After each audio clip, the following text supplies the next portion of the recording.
Hello, everybody. I am so sorry. I was sitting here wondering if you guys just didn't like me anymore, but then I realized I was on the wrong YouTube account. So, anyways, I'm gonna give you guys just a few minutes. Everyone's calling me and texting me, and I appreciate that.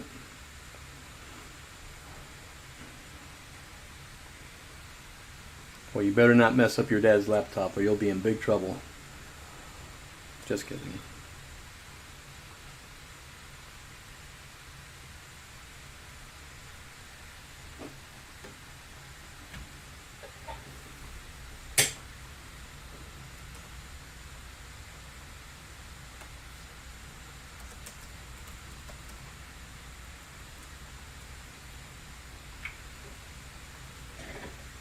So how you guys doing tonight?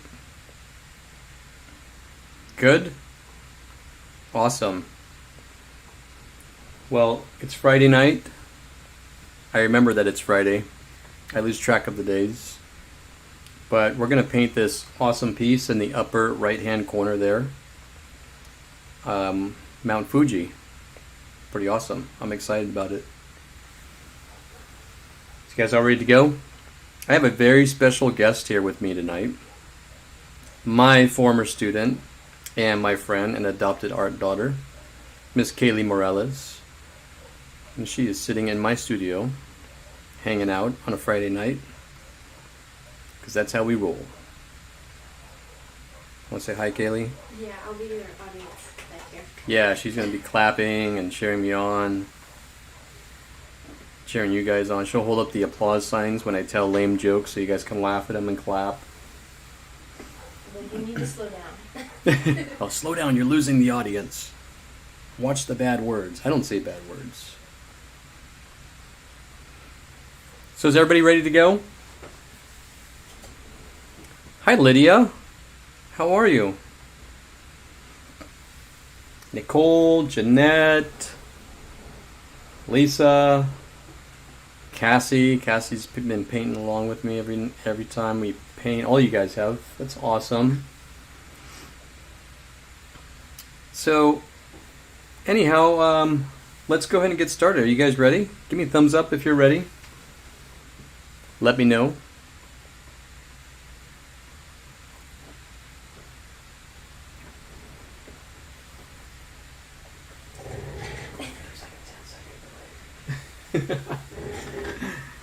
All right. All right, Kaylee Morales. Oh, wait, you're here. You're in the studio with me, Kaylee. That's cool. I'm so glad she came over because it forced me to clean my studio. It was so dirty and stuff all over the ground. Been working on decorating graduation caps and making a mess in here. All right, so it looks like you guys are ready to go. Amy Hernandez. Hello, Amy. How are you? Oh, that's Mrs. Hernandez. Awesome. All right, guys. So I've got the painting in the upper right-hand corner, and I'm going to pull it down in a second, but I'll pull it up every so often for us. But I'm using an 11 by 14 canvas. You can use something smaller, of course. Do this. Here we go. Yeah, so most of you who've gotten paint kits from Amy and I, we give you guys 8 by 10 canvases, and that's so that you don't use a ton of paint. But guess what? Hobby Lobby's open now. Michael's is open. So you guys can go and get supplies. Ross just opened. You guys can go pick up canvases over there, which is pretty cool. So what I'm going to do, though, is I'm going to go ahead and pull up my palette camera here. So I'm going to take this off for just a second.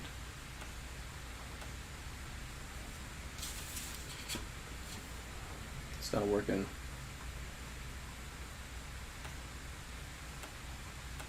It froze. Hang on a minute.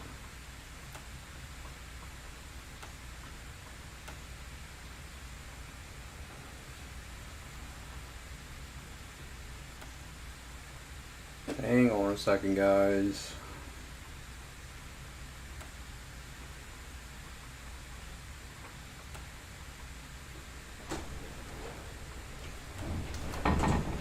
Whoa. It's really gonna blow the house down. Yeah, I was gonna like it's so windy outside right now. It's the big red wolf. Oh. I don't know, was that Yellowstone erupting or was that the meteor that's supposed to hit us like tomorrow? Who knows? Let's see. Let's go to video capture device. Okay, give me a second, everyone.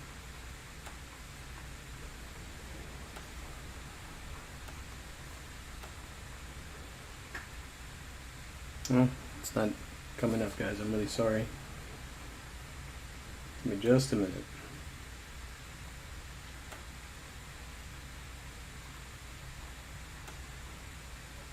Yeah, my other camera isn't working, so guess what? I'm just going to show you my palette. Well, let's go ahead and get started.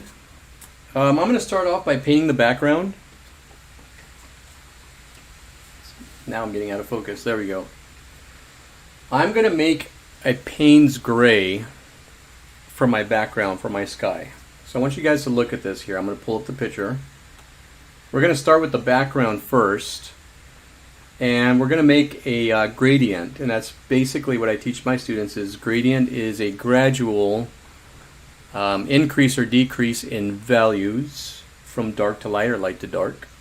But I'm going to go ahead and start dark up at the top and work my way down and see right where the middle is at. I'm going to try to go as light as I can. So it's going to be darker and it's going to gradually shift to white. And the way I'm going to make this color is I'm going to use white, I'm going to use a little bit of blue, and I'm going to use some black, and I'm going to create the color Payne's Gray. You could buy Payne's Gray. I use it often when I do my watercolor work, but if you can't find it for acrylic, you can just make it. And basically something, I'm giving you guys little facts and everything too.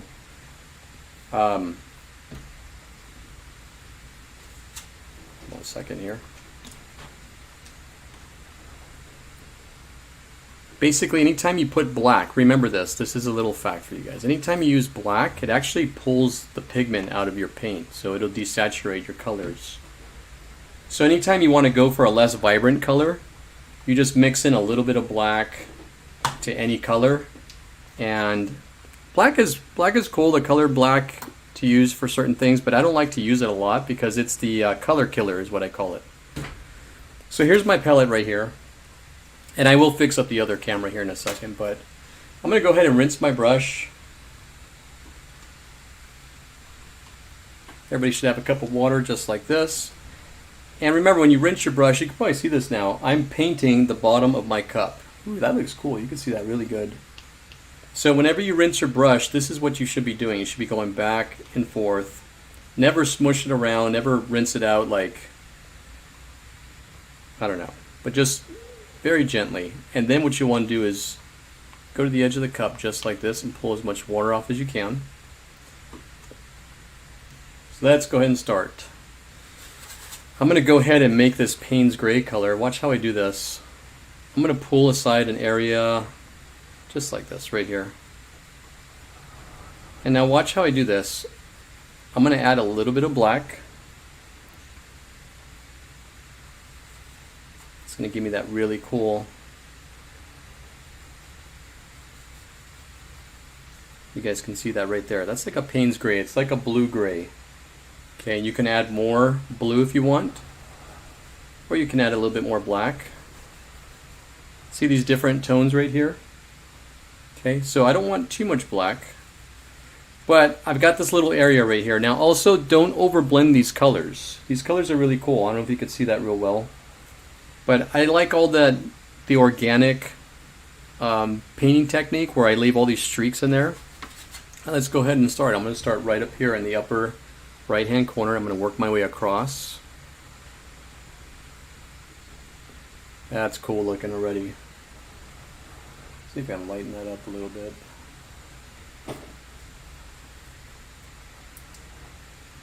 There we go. Well, a little bit darker. And I'm just going to work my way across from left to right because I am left-handed. You can paint from,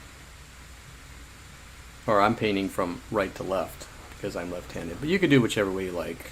but I'm just going to go across and I'm going to start filling this in here.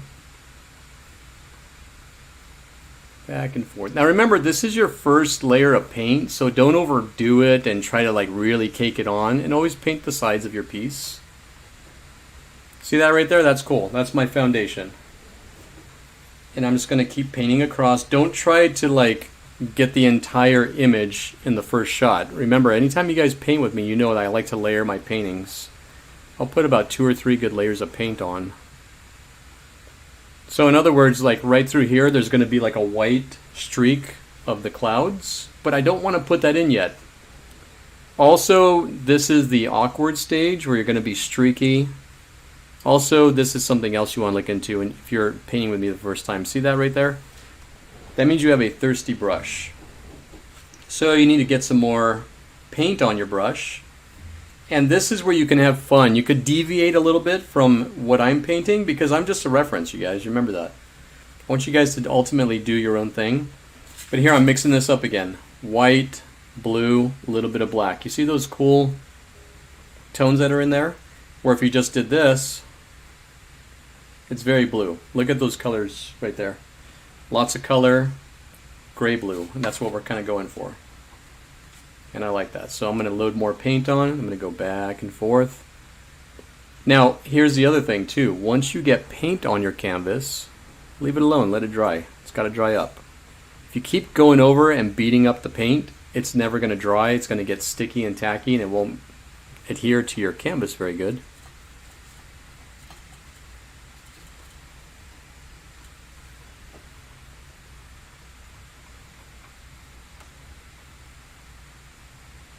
Sorry, I'm going right back over to all the comments here.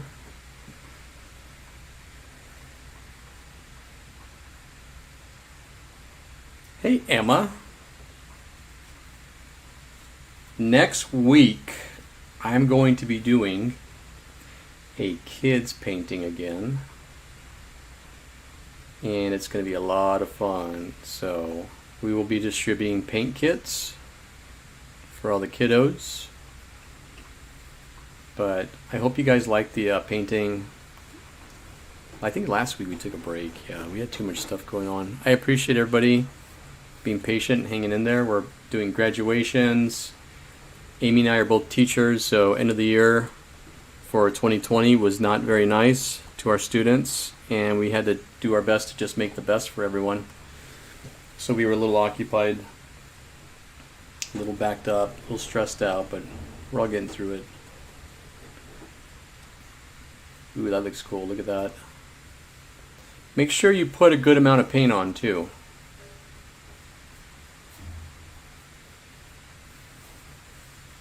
See, Kaylee's in here painting with me right now, which is rad. She doesn't have to worry about running out of paint, because there's tons of paint in here. It's paint galore in here. Yeah. Tons of paint. But we still don't have toilet paper. Just kidding. Told me. We got the Angel Soft stuff because that's the only thing that's available, but I don't think it's Angel Soft. It's like Devil Soft because it's like sandpaper. Alright, so I'm still painting, and now, ooh, that's cool. I like that. I'm going to do some different things from the painting that I have posted, just because it's fun. I like all this. That's cool. Now, if you look closely, let me kind of pull this in a little bit for you guys. If you look closely, you see some streaks right there. I mean, this all looks cool, but it's not done. It needs to be layered again. So I have to kind of remember the same pattern that I've done here. And if I don't, I don't. It's not a big deal. But this up here I can tell is already drying. And then down here is wet. So I'm going to try to avoid this, especially if I start incorporating and introducing other colors.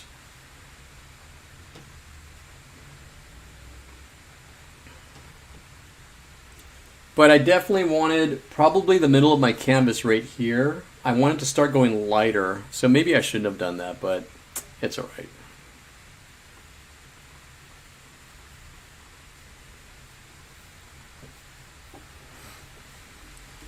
Okay, and just stop right around right here, and if you're painting along with me, make sure you paint your sides, and then right when you get down to about right here, this should be pretty dry. I can tell it's still a little bit wet right there. So I'm going to leave that alone for a little bit. I'm going to let that dry up a second. And I'm going to go ahead and just, don't rinse your brush out, but just dry it off on your paper towel. Just take off as much as you can.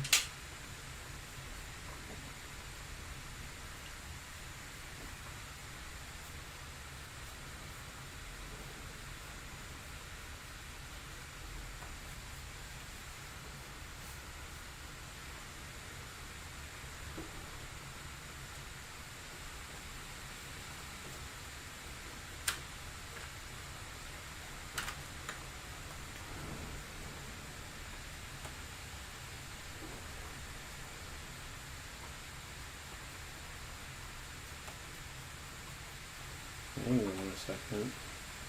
So how you guys doing on your Friday? And of course, you know I'm about to ask, what'd you guys have for dinner tonight? Right? You guys knew that was coming.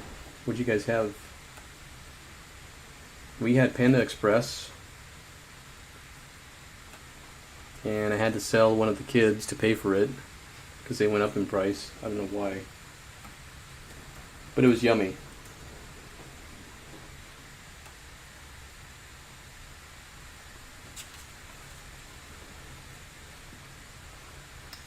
I think I got my camera back.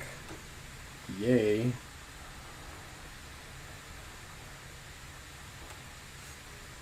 Oh, good.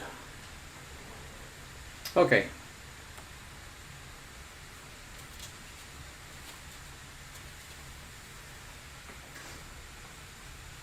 Now I'm going to go ahead. This seems it's pretty dry, but I want to let that dry a little bit more. I think I'm going to go back up here and I'm going to incorporate. There's a little too much gray in there, I think, so I'm going to incorporate some darker blue up at the top. But I'm going to back off a little bit on the dark color because you could add a little too much black in there.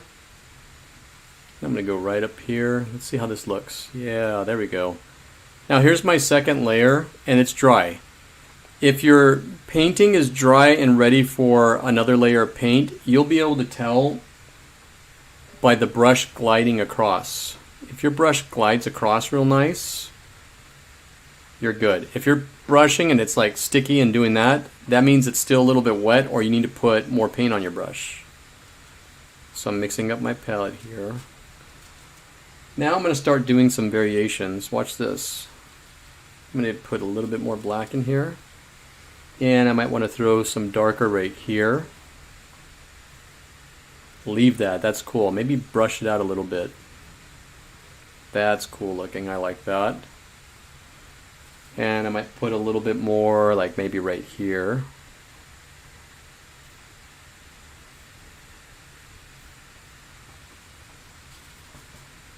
And I'm going to put some more like up here. See, this is dark up here. I like this.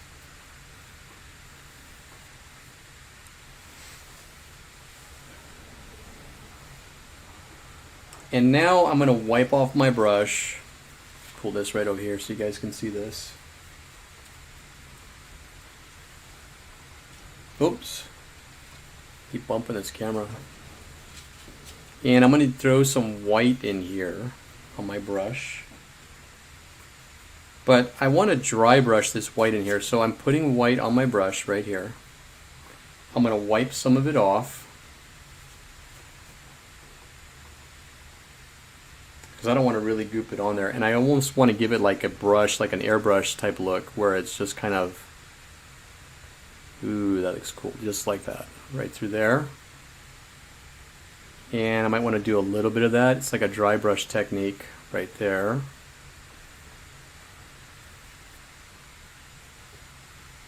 That's cool looking. Now remember, we got to go from dark to light. So I know I painted that color, but just kidding. We're going to make it white now. We're going to lighten it up. Are you ready? So somewhere around right here, I'm going to start like that. I didn't rinse my brush out yet. You noticed that. And then the way to blend is just keep going back and forth on paint that's already dried up, and it'll blend it in. And I'm going to come up here. Let's see, I'm going to throw a little bit right there.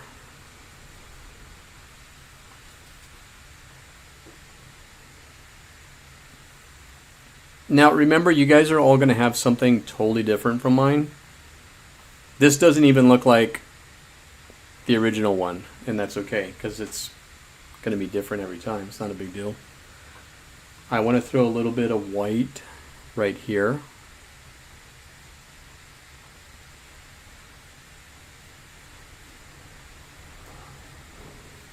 And just kind of dry brush over some of these to give it that brushed, like airbrush type look.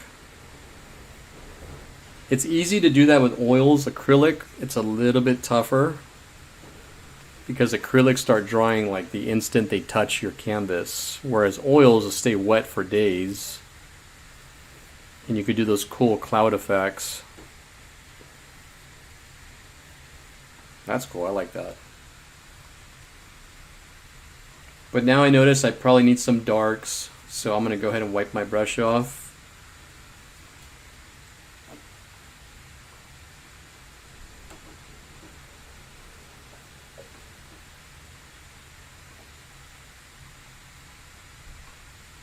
Ooh, carnitas tacos. Carnitas are pretty good. My doctor doesn't like me to eat carnitas. Clogs up my arteries, he says, but it's kind of fun.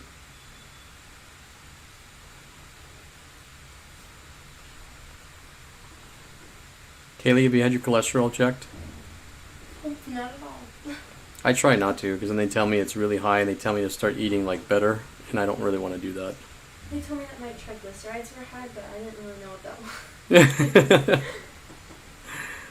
They're like, you have good cholesterol and bad cholesterol, and you have like a lot of bad cholesterol. I'm like, oh, well, here for the good time, not the long time.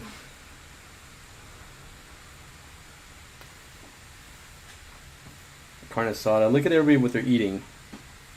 Oh my gosh.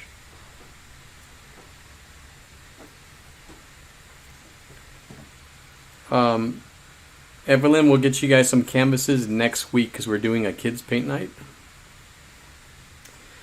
I'm going to come back up here. Watch this. I'm going to throw some darker right in here. That's cool looking. I like that. Might throw a little bit right in here. Dry brushing now. See how I'm, instead of just pushing down, I'm barely grazing the brush right over. And it leaves this cool little streak right there of dry brush. And I might put some more darker right up here. Let's darken that up a little bit more. Let's throw a little bit more black in. Yeah, there we go.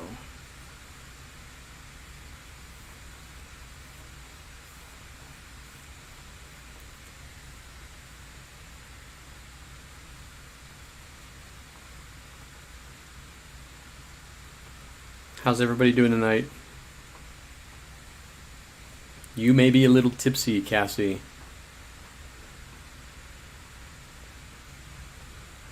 And you're good. Go for it. You be you. Okay, I'm gonna try to incorporate some darker right through here. Ooh, there we go. That's what I'm looking for. Remember the way I got these colors, I just incorporated a little bit of black with the blue and a little bit of white because we're creating a Payne's gray color.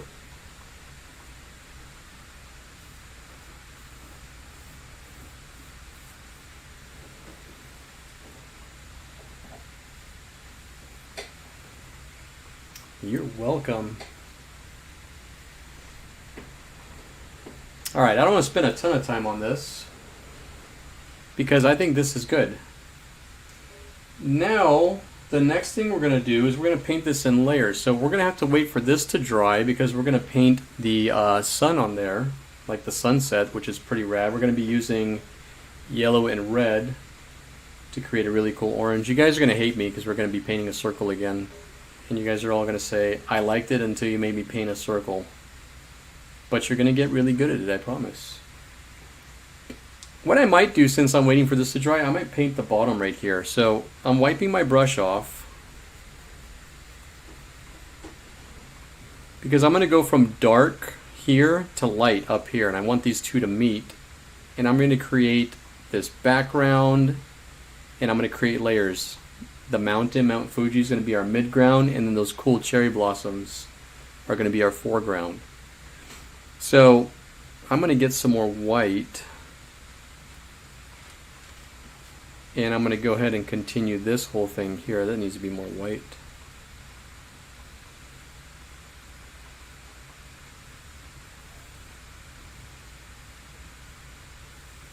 I'm going to start working my way down. It's going to be pretty light right up here.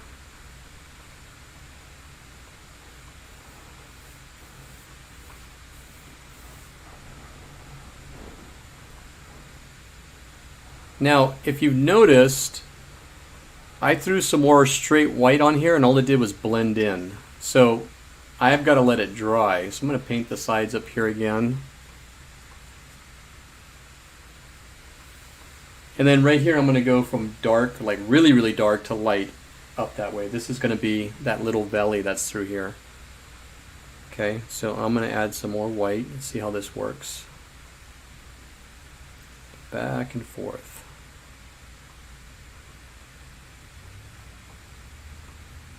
Yeah, that looks good. I like that. I'm pretty happy with this. I'm going to go ahead and rinse my brush out. First rinse out of the day. Now you can probably see this. Now your water is going to be discolored, of course. That doesn't mean that it's going to actually get mixed into the paint. When you start getting really dark water, you might want to rinse it out, but this is totally fine. Also, look at this here. Clean water. There's a little bit, you want to get that out right there. That's going to be a little bit of a pain when you start painting with a different color.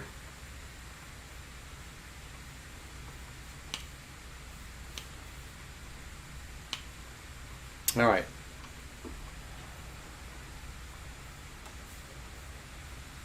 How you doing, Kaylee? Hanging in there. Yeah? Yeah, because it was confusing, like, watching this one and then what you're doing in real life is like... Oh, because there's the delay. Yeah. Can you see that okay? From here? Yeah. Oh, yeah. Okay, good. I'm gonna do this every so often. All right, so here we go. I'm gonna start from the bottom and work my way up. Let's see what I can do right here. There we go.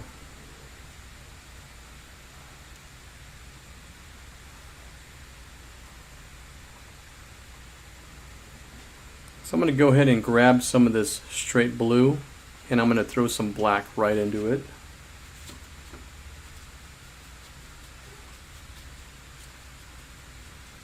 And I'm going to go ahead and just paint the bottom right here, all the way across.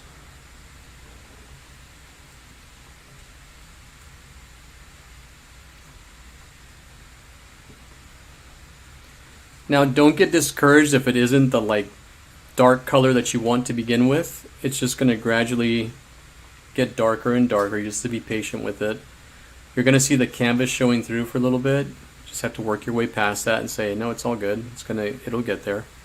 Kind of like this right here. This is that awkward stage we were talking about. It's streaky, it's not the color I want, it's not solid. Remember to think of acrylic paint as like thin sheets of plastic just laying on top of each other.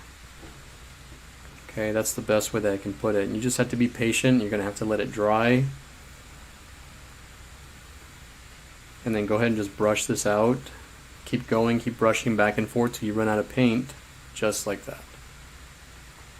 Okay?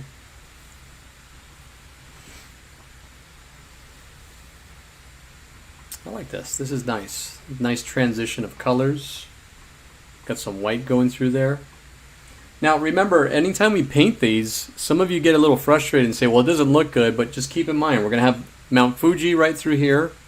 We're going to have the sun right here. We're going to have these cherry blossoms. So if this isn't 100% exactly how you want it, just move past it. You have to learn to do that when you paint. You just have to be happy with it and say, look, I could sit on this for another 2 or 3 hours, and you might end up beating up the painting and beating up yourself. And then when you're done, you're like, oh, I don't even see all that extra detail I put in. That doesn't mean don't give it 100%. It just means relax. Just keep painting. Okay, so this is going to dry. It's kind of warm in here, but not warm enough to dry it. I'm going to go ahead and rinse my brush out again, because this is dry and it's ready to go. So I think we're going to go ahead and start this sun, and I'm just going to let this dry up and let it do its thing.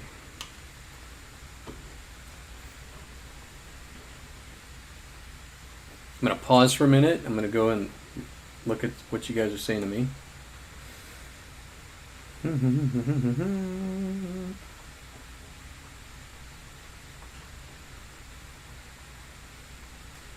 Any questions so far? You guys good?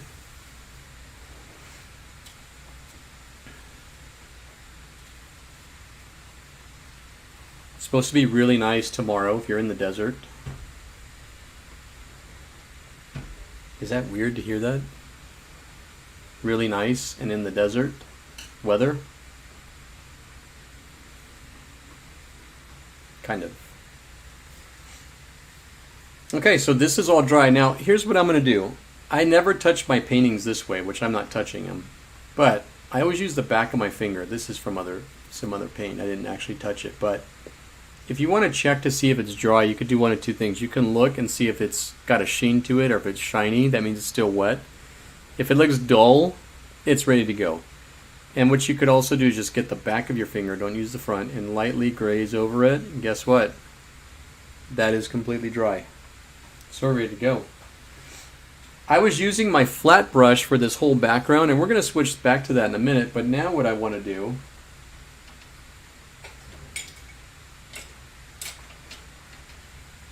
I might switch to this round brush right here.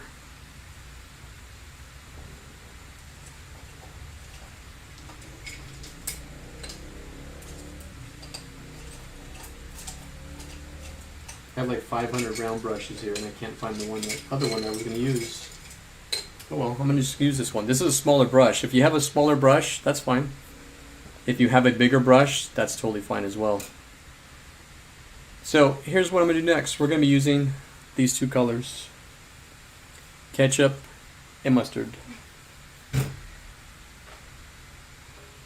and mayonnaise. So here we go. I'm going to be putting my paint down here so you can see it. We're going to start with yellow, because yellow, as many of you know, I am not a fan of yellow. It's very thin. It has to be layered and layered and layered. And I'm going to add some red because we're going to make a really cool orange color.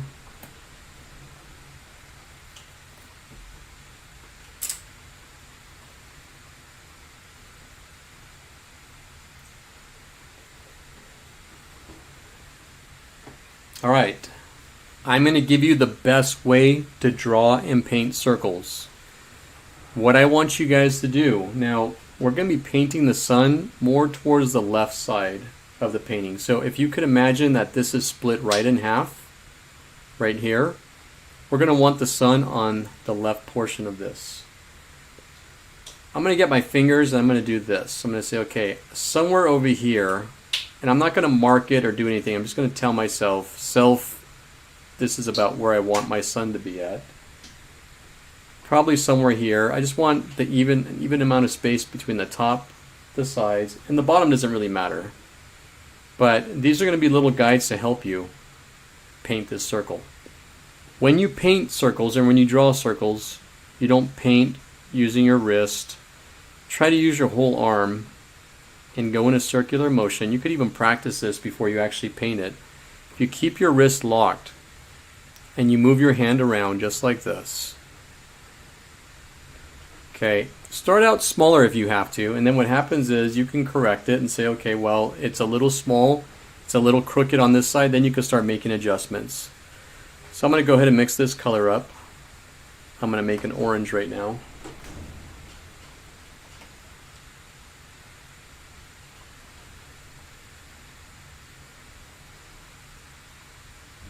My ketchup mustard mixture.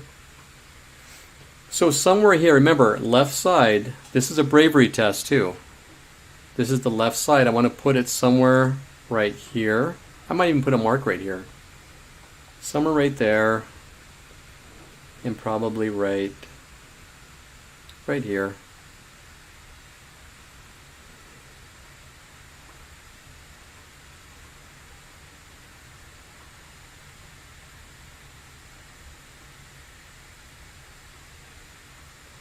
It's a little bit tall. Now we're going to start making our adjustments.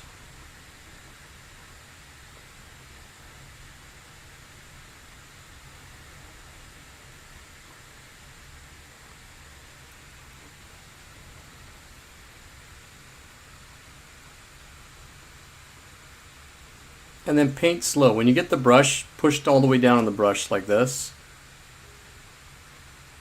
that way you're not kind of freehanding it. You got something to rest on. Sometimes painters use what's called a maul stick, or sometimes they'll paint with their finger right there. It's almost the same concept. Once your hand's actually resting, you could actually paint real slow. You can paint faster if you want. But I'm going to go ahead and just start filling this guy in right here. And this is definitely going to have to be layered. So here's what I'm going to do. I want to fix this corner right here. And I want to get more paint.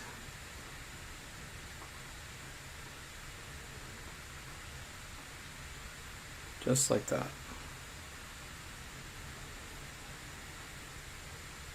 And I'm going to not move too fast yet because I know some of you are going to struggle with this, but I'm pretty happy with my circle there.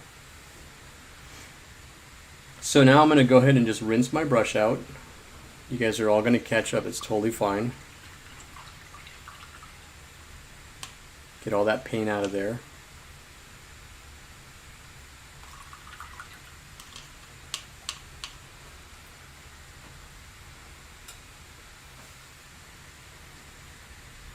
And I'm going to go back to this brush in a second, but I want you guys to all work on this right here first.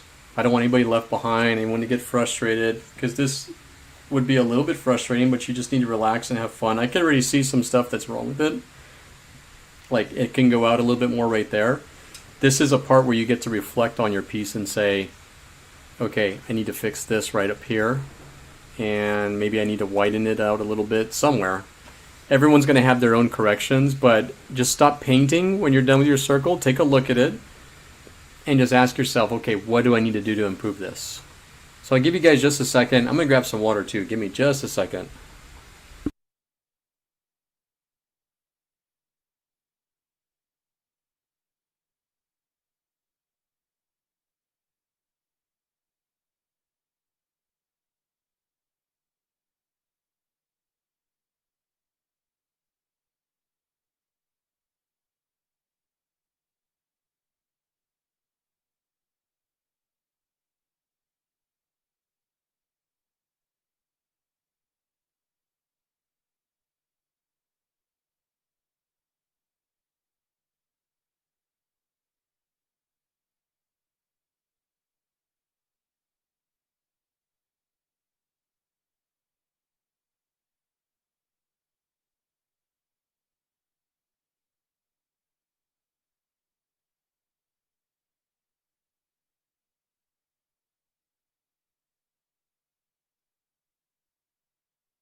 All right, I'm back. So how'd you guys do? I'm going to go ahead and start layering this. And I want to mix in some more yellow than red because I wanted more yellow in the center. Here's my brush here. I'm going to go ahead and I'm going to do what's called directional painting. I'm not just going to paint it up and down. I'm going to paint an actual circle here. And then you could actually grab the brush and feel what it can and can't do for you. I can spin the brush between my fingers, which is cool. You don't want these big brush marks there either. Go ahead and brush those out.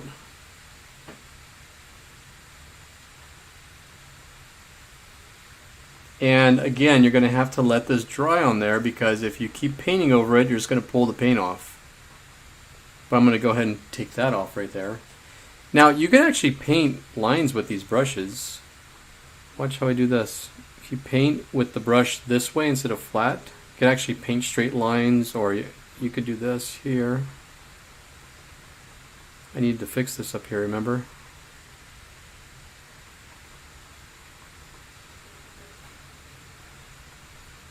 There we go. Now you can see it's starting to layer. And I'm going to leave that alone because I want it to dry.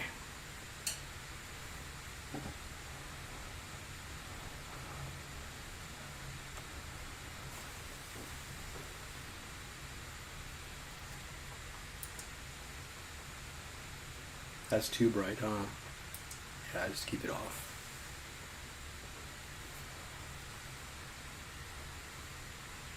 You guys want to dry your paint? You want some exercise? Pick up your canvas from the side and shake it back and forth. If you're painting with a bunch of people, you could fan them.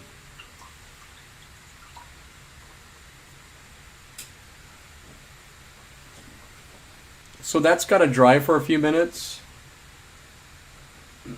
I'm not really going anywhere, neither are you. Don't tell me you have somewhere to go tonight either. You're stuck with me for at least another hour and a half. So you could do one of two things. You could rinse your brush out right now and continue to work on the bottom here, which I might because that's all dry. That's ready to go. Or you can take a break and then wait for that to dry, but it's like that saying goes, it's like watching paint dry. Nobody wants to do that. So let's go ahead and rinse the brush out. We know what our mixture is going to be. Be careful when you go from this yellow and red back to the blue because you can end up painting green.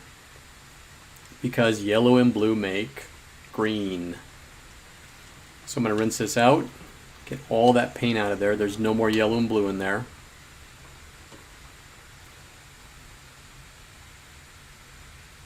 You notice that every time I rinse my brush out, I try to go back into the shape that it originally was in. So with my flat brushes, I'll pull them back and forth just like this because I want them nice and flat. I like reshaping them back to the original form so that it helps me. Now I'm going to go back and do this here. And you guys remember that. I'm going to get some more blue.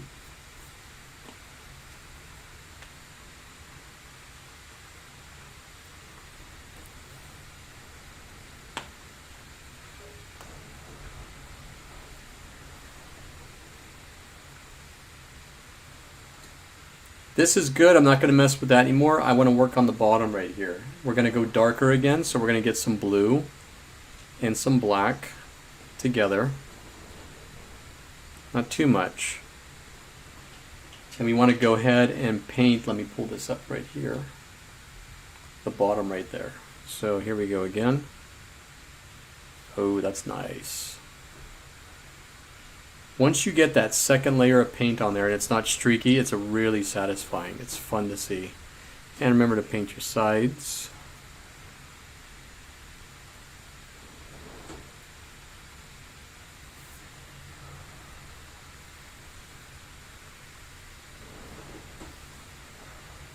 And I'm going to start to go a little bit lighter now because I want that gradient. Remember, gradient, that's your homework word for the day. Gradient. I mixed up this color right here, if you could see that on my palette. And I want to go right up here. Start getting rid of some of that streaky looking paint. And I'm going to start blending this in to the dark. Just like that.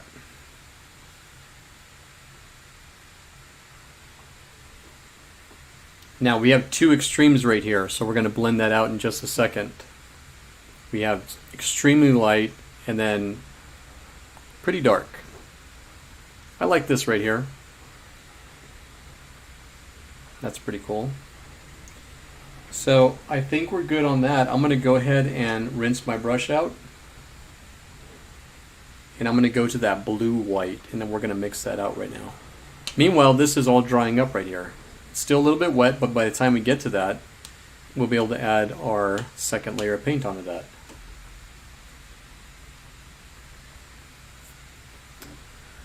Alright, I'm going to grab some white paint right here. I'm going to start probably somewhere right here. I'm just going to start brushing across. Now watch this, I'm running out of paint, and as I'm running out of paint, I'm working my way down so I can start blending that in and dry brushing it to get rid of this line right here. See that line that's right there? We're going to start to get rid of that. Some more white right through here. And as we dry brush, we're going to get rid of that. So just keep working your way down. There, that's cool.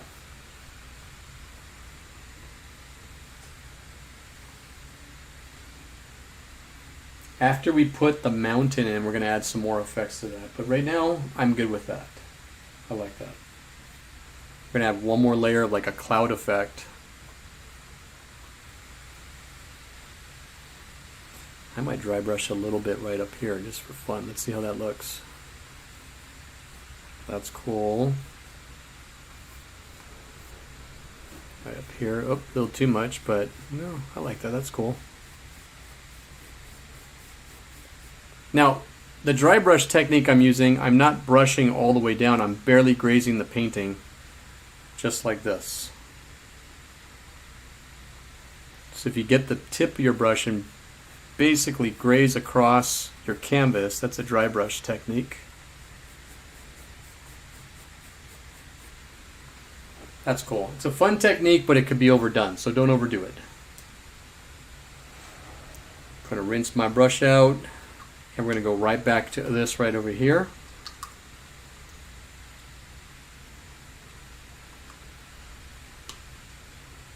What do you think so far, Kaylee? Stress. I'm just kidding. You're stressed? I like it. The color with the orange and the blue is different. Yes. Orange and blues go really well together. Yeah, I didn't know that. Complementary colors and...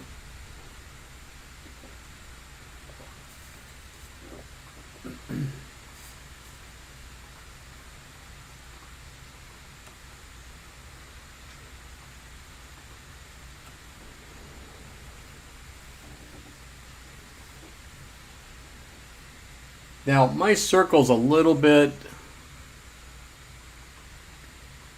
wider, but I'm okay with that. It's not a big deal.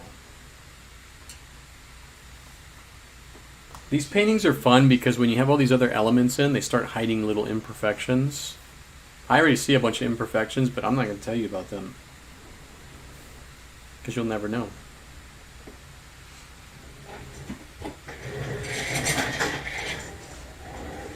My gradient is a little rusty. That's good. I like it.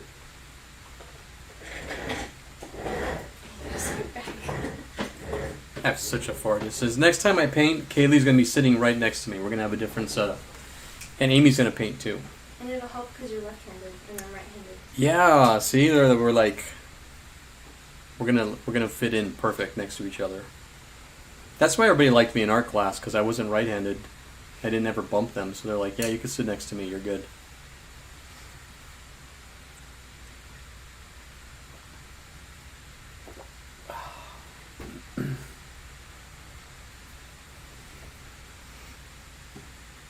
So Kaylee is my student from Oak Hills, graduated last year.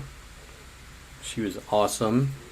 She kind of gave me a hard time in class, and I told her one day I'm going to punish you and you're going to become an adult and you're going to be forced to hang out with me. No, I didn't. She didn't. Kaylee's up in San Francisco right now. Super proud of her, going to school up there. And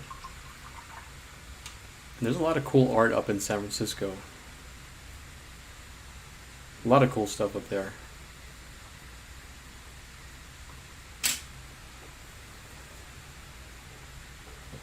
Alright, so you guys ready? We're going to go ahead and do this here.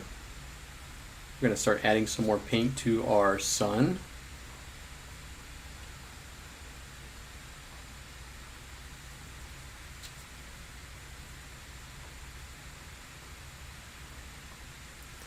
And I'm going to go right out here, and I'm just going to start working my way around again.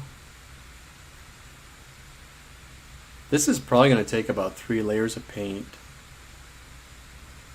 But I'm cool with that. It's all good.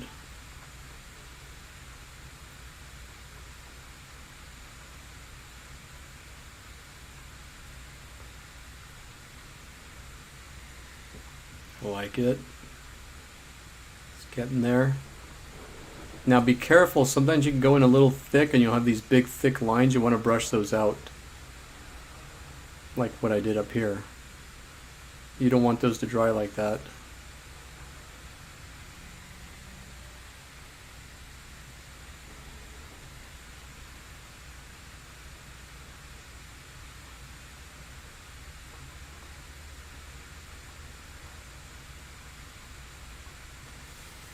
That's cool. I'm going to let that dry up.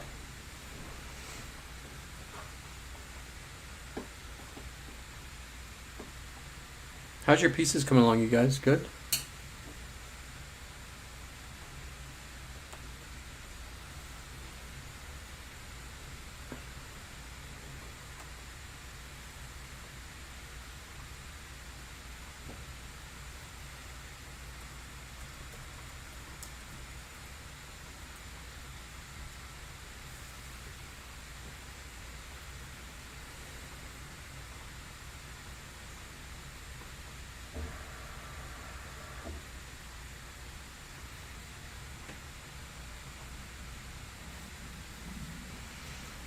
So I'm going to let that dry up for a bit. I'm going to go ahead and rinse my brush out. Also, guys, take breaks, too. It's not a contest. We're not going to paint really fast.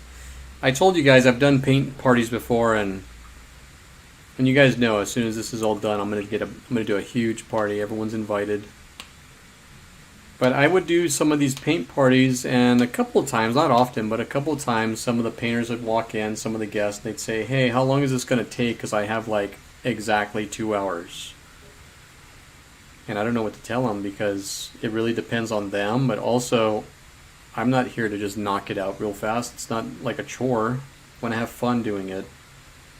Just take a break, get up, get a drink, get some water, get some other stuff.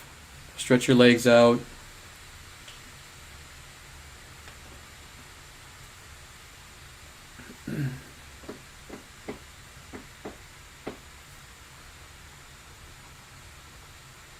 Seems like you guys are all good, right? What do you think, Kaylee? Is everybody good? I think so. Yeah? I'm just about. Let me kind of pull this up a little bit so you guys can see mine.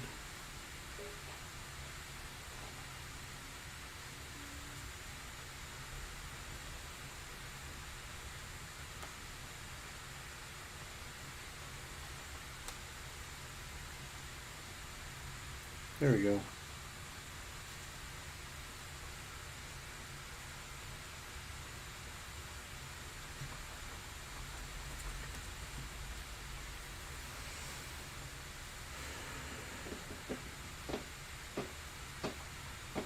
We should switch paintings now. Wouldn't that be fun? Yeah. We'll do that next time. How's that? Or you want to do it now? Yeah, actually, that sounds like a great idea. It sounds like fun. We'll switch paintings. I don't have painter friends,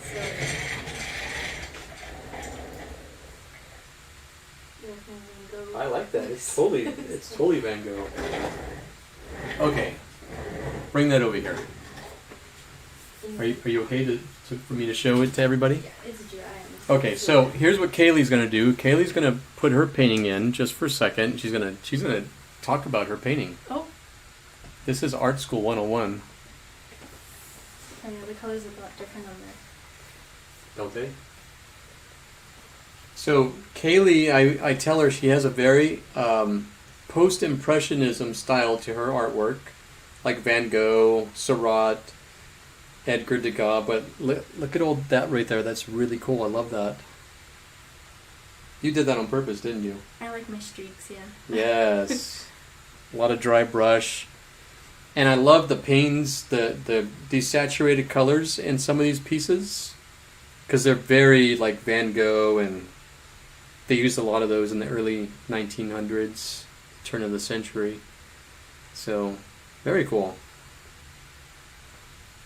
Good job. Yay. Good job. You should have just continued and started painting on it. I should? You want me to do that? Look, it was mine. I did it all. Yeah, I did that. But then it's going to be a different style. But that'll be fun. I think we should do that next time. I think we should keep switching the painting back and forth. Yeah, you want to do that? Step, you do a step. You want to do that right now? Or next time? I don't know. Let's do it next time. We'll plan on that. You guys, I think we should do that for fun. I think we should have a paint night where if everybody's painting with someone, I think you should switch and go back and forth. I think that'd be totally cool. Like, okay, hand your painting off to your partner and you guys switch paintings. And then it's more memorable too. Then it's like a collaboration. I think that'd be really neat. And then you get mad at them for ruining it. Yeah, and if they ruin it, you could. Yeah, if you ruined it, you could blame it on them. So, I mean, Kaylee didn't paint my painting yet, but I can already tell there's going to be about 5 or 6 things I'm going to blame on her anyways. She was breathing too loud. She was breathing too loud, and yeah. I don't have any referrals in here either. I can't write you a referral anymore. That's kind of sad. Alright, so it's pretty dry. I'm going to go back to adding another layer. Now, watch what I do here. I'm going to get some yellow. That sounds like fun, guys. I think we should do that next time. We're going to do the kids' paint party next week, and I think the week after, we should plan that, where we're going to do a painting, and we're going to switch. That would be cool. Okay, here we go. Painting this right in the center, getting some more yellow.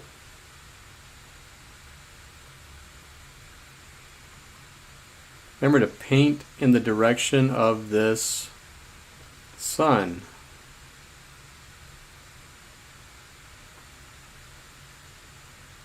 Now it's getting layered real nice. But it's still streaky, and that's because it's yellow. Now I'm going to go and add a lot more red. So I want this orangey color.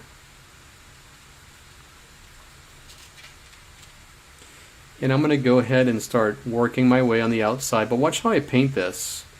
I'm like dabbing the painting.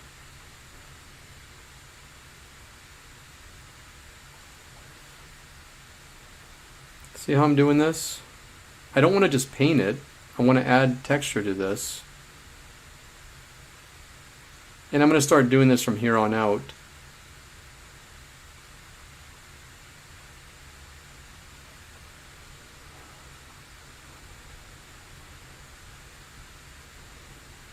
Oh wow, look at how that's coming out.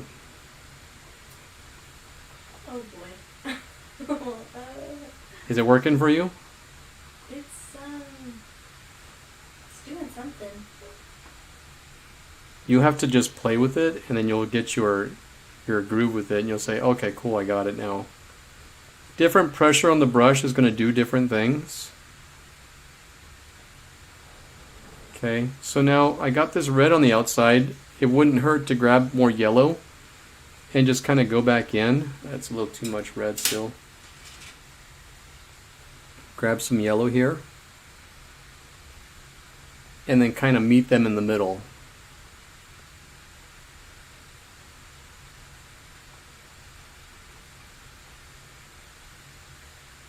Does that make sense?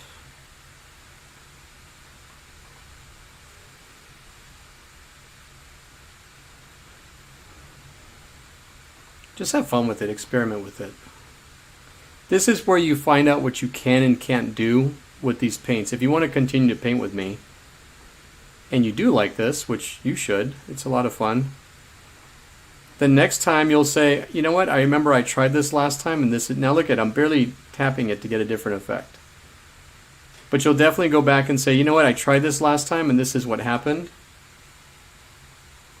Or, hey, I did this and it worked, and I liked it. So I'm going to try this technique.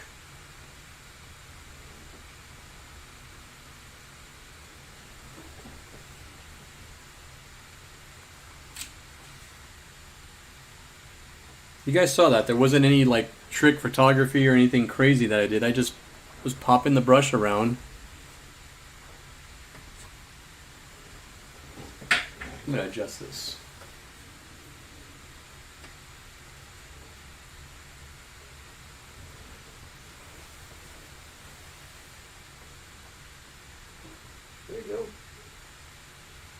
and then just keep layering it and add some light Mm-hmm. into the center of it. But you just have to find your groove. Once you find the groove of it, just run with it. You may not get it at first. You might get a little frustrated. Like I said, all I did was grab some more darkish red and just kind of go back and forth on the canvas. I didn't really paint it on. I used the tip of my brush this way. Okay.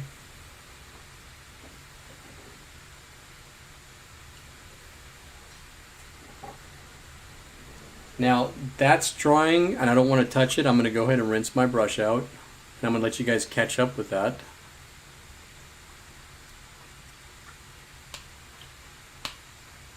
Still good, nice and clean.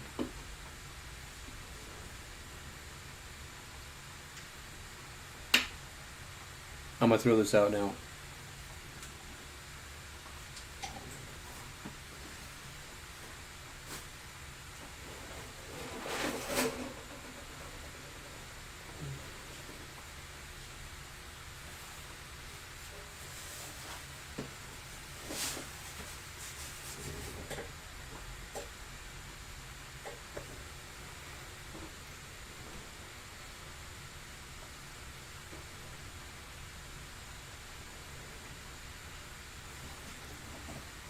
Alright, I'll give you guys a couple minutes and then I'll move on. We're going to paint Mount Fuji next.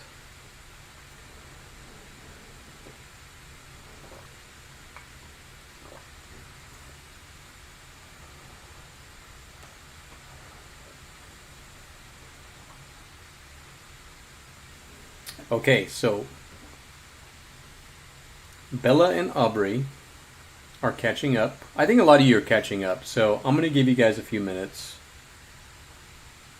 But this is all drying, and this is all dry now, for sure.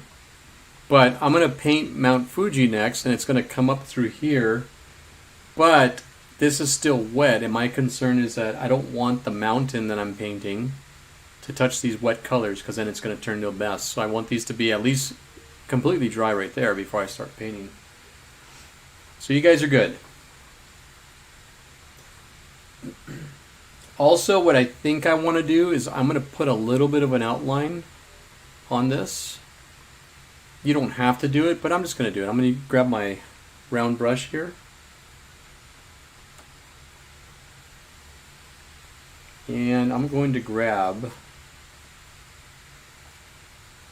let me get some red.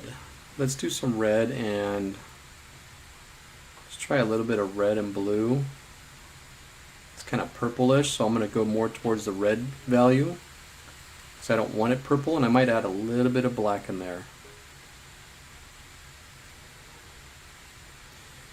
And then I just want to throw an outline around this.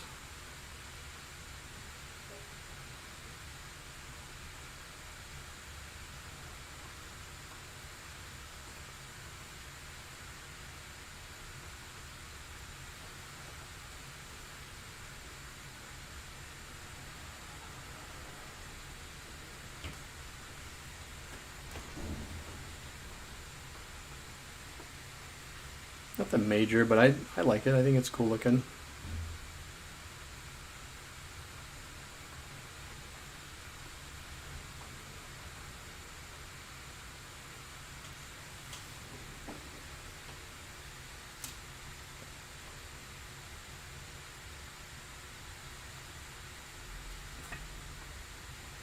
And I'm going to rinse my brush out.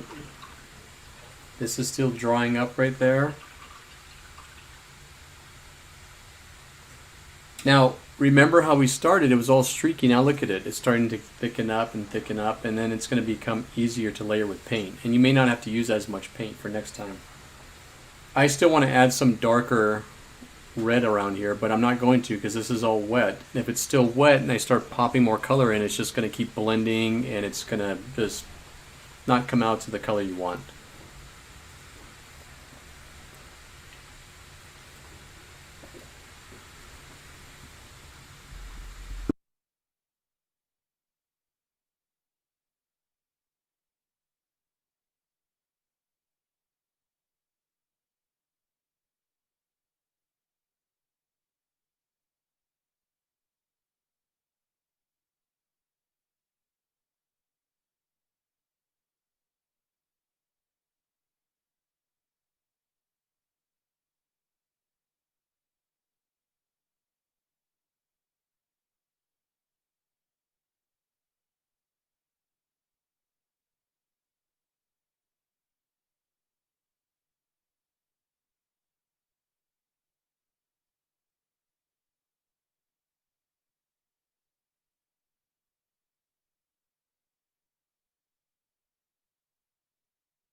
Alright, I'm going to add some more dark reds in here. You guys keep painting. You guys keep just doing what you're doing. I'm going to grab some of this dark mixture I made though. I added a little bit of blue. I want to do a little bit. I'm going to grab some red, add a little bit of blue because blue, believe it or not, darkens the red. I might add a little bit of black in there, not too much. And then I'm going to come back over here and I just want to put a little bit in certain areas.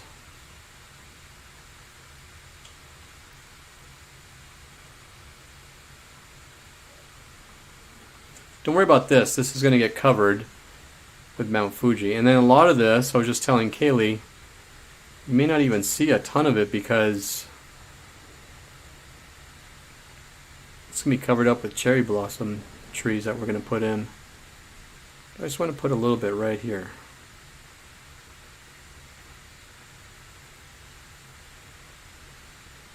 And I'm going to blend that out a little bit, twirl my brush around.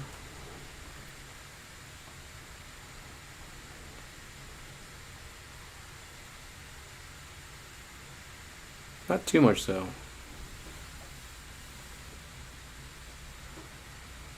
And I might grab some more orange color.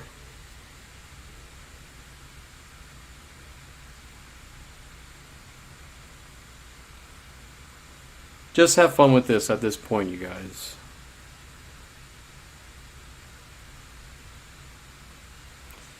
And I'm going to wipe my brush off. I'm not going to rinse it out. I'm just going to wipe it off and I'm going to grab some pure yellow. I'm going to go right back here into the center.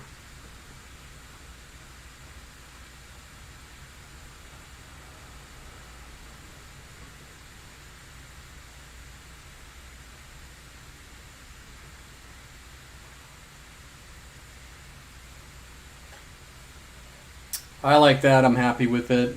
I want it to dry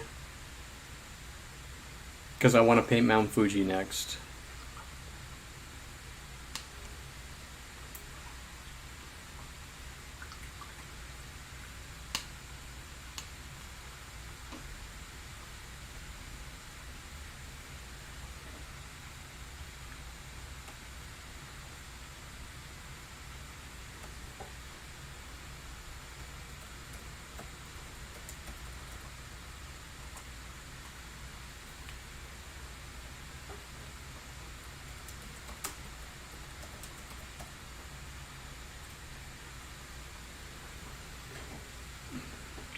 So what do you guys think? Are you having fun? You enjoying this?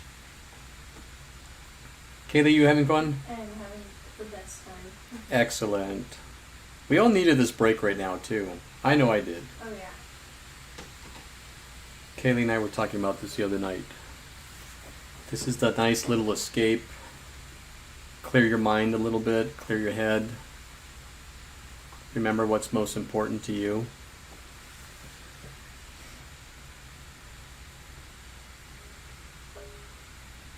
My son looks a little funny.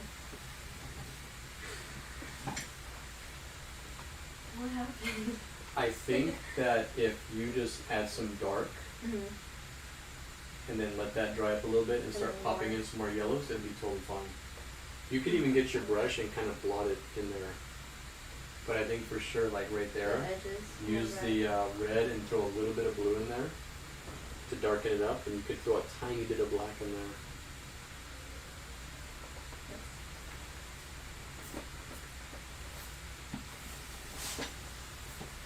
So Kaylee's painting along with me, and I'm watching her painting, and it got a little too orange here, and all she's going to do is just throw a little bit of red and blue in and just kind of pop it right on the outside, because remember, we're creating a gradient with this here too.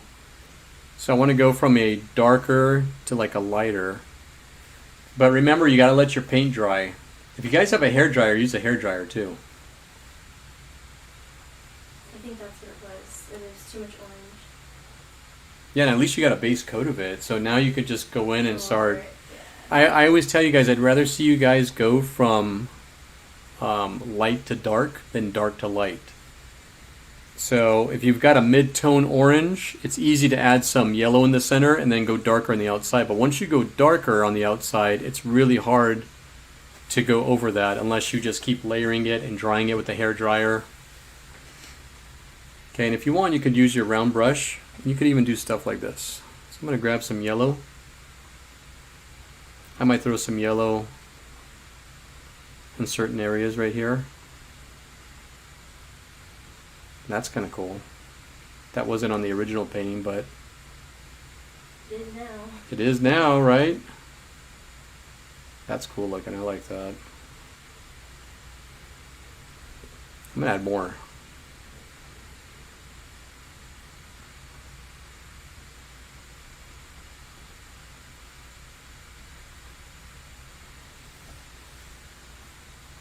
I like that. Alright, remember to rinse your brush out every single time. We're painting with acrylic, so those of you that are new to acrylic painting, acrylic's plastic, polymer, so every time you set your brush down, that paint is like literally drying on your brush. You don't want that to happen. So just, even if you have to rinse your brush out like 20 or 30 times while you're painting. I've had this particular brush here, I don't know, 3 or 4 years now. I take good care of my brushes. Here's a brush I had from college, 2003, 2004. It's in great shape. I baby it, take care of it. It's from France. Doesn't mean it's special or anything. It just means that I take really good care of everything. From $5 brushes to $50 brushes. Doesn't matter. Take good care of your supplies. Clean them. Rinse them out real good. Use brush cleaner. If you don't have brush cleaner, a lot of you may not have been able to get it. You could just use a little bit of hand soap. But whenever you're done rinsing your brushes out, make sure you reshape them very carefully. Like this is how it's supposed to look. Okay, just like with my round brushes, when I'm done, I'll actually do this to them. Give them a nice shape. And they will last a long time.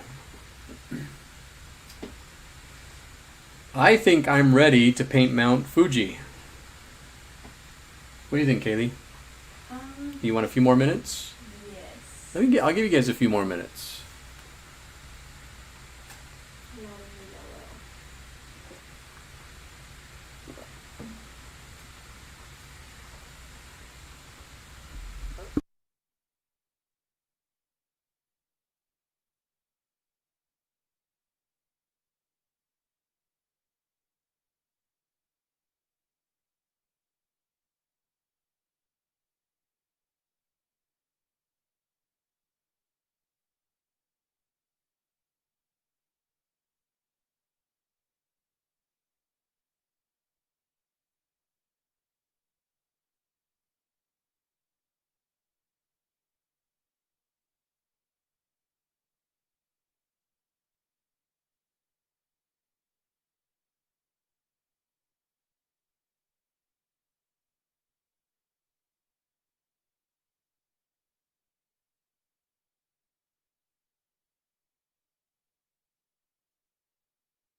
Okay, another thing I wanted to let you guys know too is acrylic paint dries darker. So don't be too stressed out and don't, this is all dry, this is ready for Mount Fuji.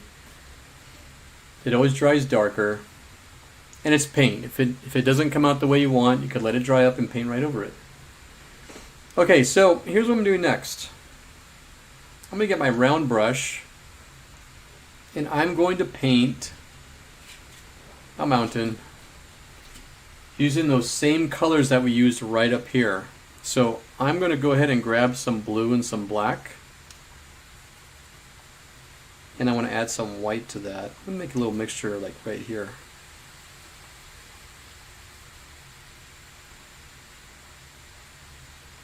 More blue. There we go. So this is the blue I'm going for. Yeah, that's about right. Remember, when you're pelleting your paint, you could always pull it off to the side a little area. That way, if it's not the paint you wanted exactly, you can go back and redo it or have a plan B. Alright, that's about the color I want right there. So, I'm going to go to the middle of my canvas. The middle of my canvas is somewhere right here. So put a little dot right there. Let's make sure.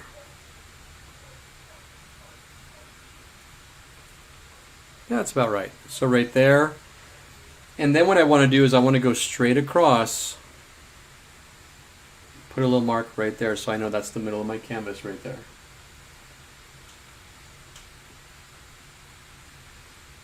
And I want this to go up, but I also want it to go about a quarter of the way in the mountain. So what I'll do is I'll put a little mark right here. Okay. Then I'm going to go from here. I'm going to go a little bit lower. From here to like right here. So I'm going to go from here. I have a starting point, a midpoint, and my stopping point. This is going to go from here. We're going to make this little mark right here like this. Like that. So if you want to go right over to your sun and go ahead and put these marks in right there.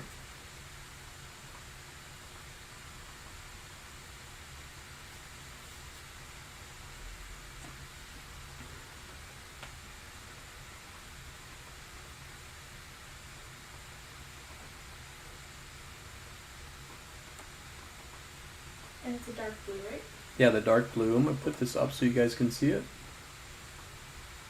This shape right here is what we're going for. Right up here. And I'm going to go from here. And I'm just going to work my way down. Actually, I'm going to go below this line. I'm going to go a little bit below it. That's cool like that. I know I put a mark right here, but I'm going to just go a little bit below it. And I'm going to do the other side right over here. I'm going to go right here off to the side a little bit. And I'm going to go from here. Now don't make a perfect swoop. Make it look like there's a little bit here.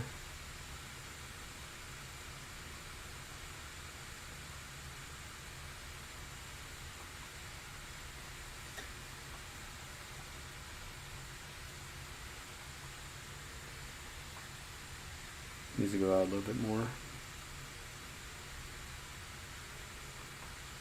There we go.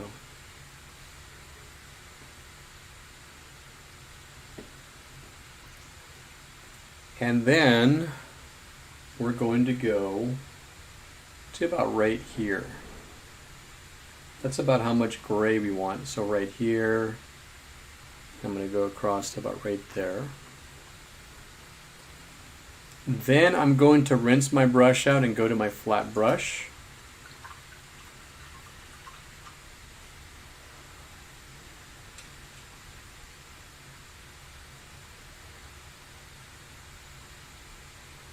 And I'm going to grab that darker paint that we just mixed up here. And I'm going to go ahead and cover this up, paint down.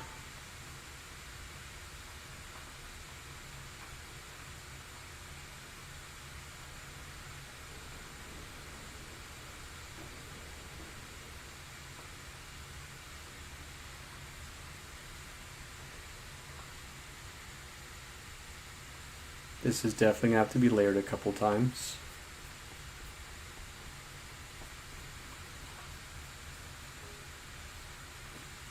And go back and forth, right towards the bottom, and then go down just a little bit. Dry brush that bottom part of the mountain to give it that cloud effect. And leave that. Make sense? That's got to dry. And you're going to be tempted to grab more paint, just keep gooping it on there. It won't dry up completely. It won't dry correctly.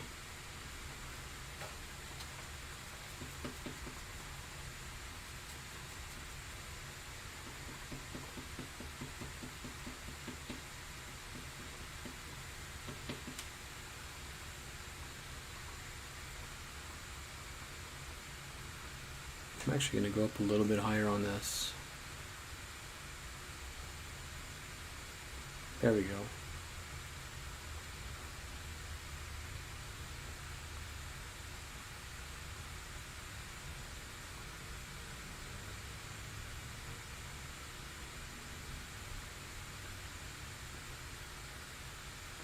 Okay, remember to brush it across.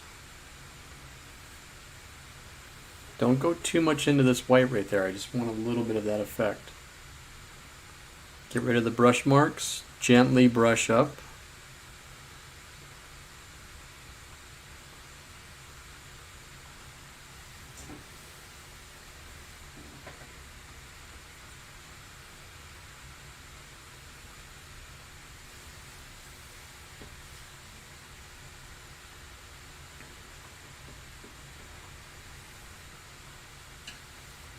Very cool. There you go. I like my mountain. That's good. Too dark?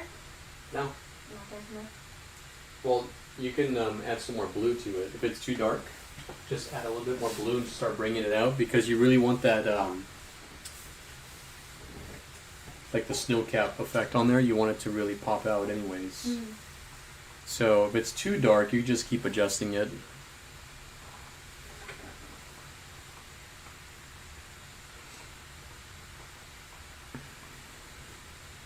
What do you guys think so far?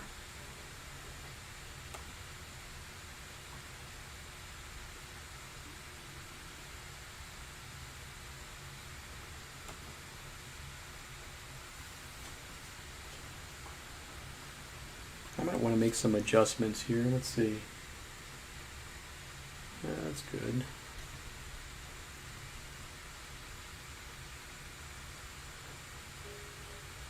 There, that was bugging me a little bit.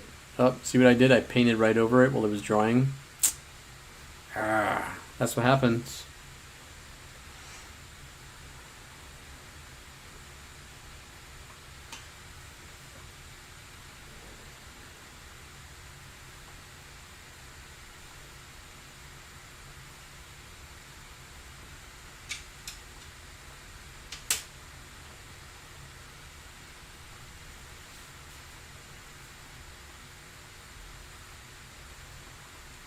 So while that's drying, there's something else I want to do here.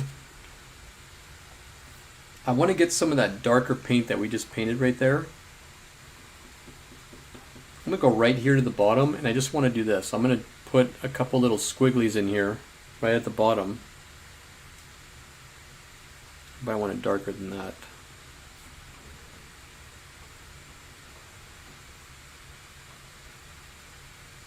Right there.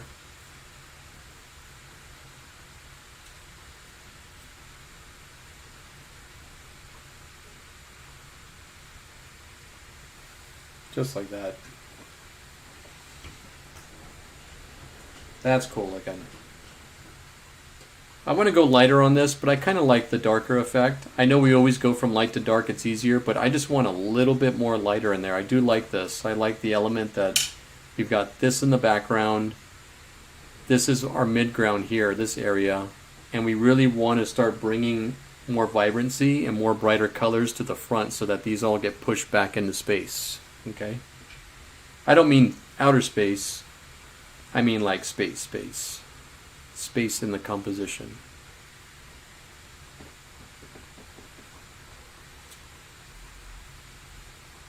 See how this looks up here. Ooh, I'm going to dry brush some of that darker right up here. Right up at the top. Now remember, I'm not putting a lot of paint on here. I'm actually doing a dry brush technique.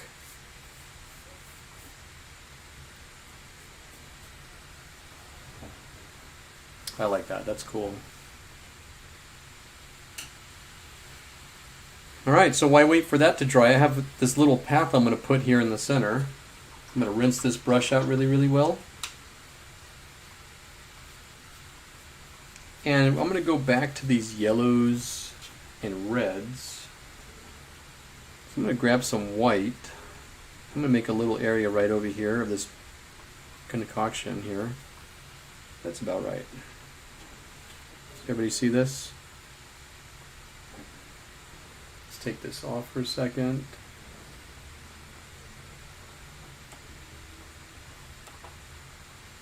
This color right here.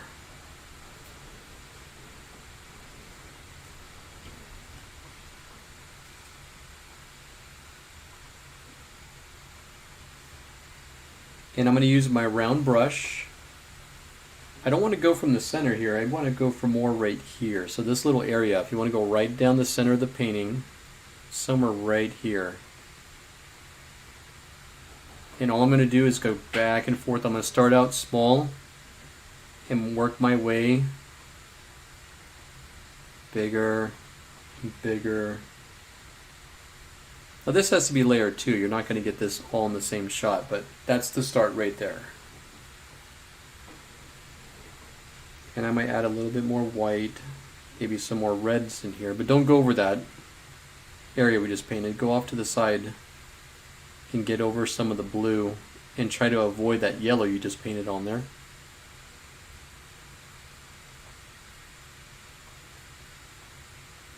We want this to look like a little ripple reflection.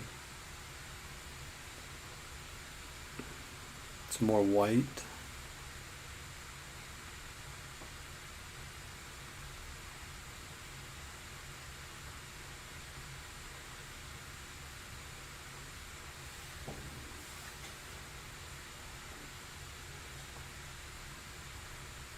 So we're going to have like pinks and oranges in here. Some darker reds. Probably just on the outsides.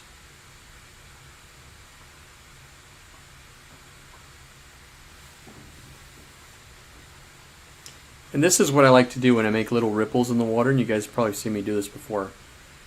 Go off to the side a little bit and put a couple little streaks right there. Like disconnected from that, just like that. Maybe a little bit right over here. And remember, they get bigger as they get closer because you want it to look like it's going from small to large. Scale it up a little bit.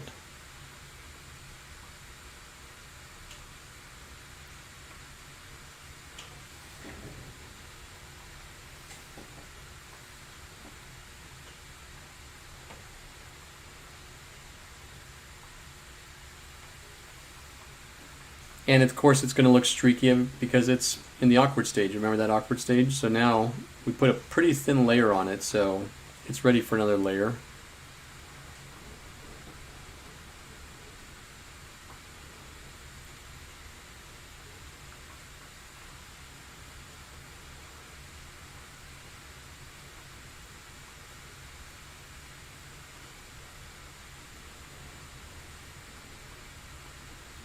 Throw some white right there.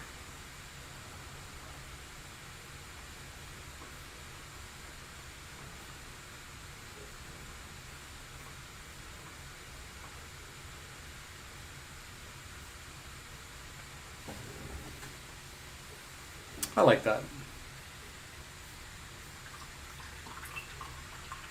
Needs a little bit more pink, but I want it to dry up a little bit more.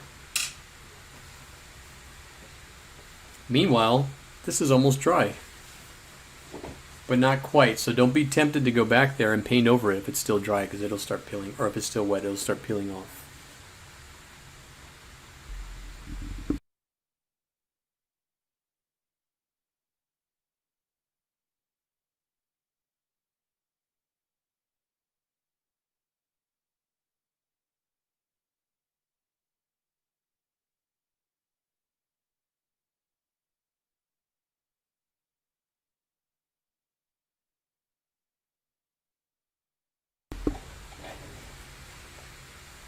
Alright, I'm going to add some more pink color to this. I'm going to get some white right here, a little bit of red, a little bit of yellow. That's how we make skin tones, by the way. I'll teach you guys how to do that one day. Please. Skin tones, there's a trick to it. Okay, I'm going to put some right here. Just on this side right here, look at that.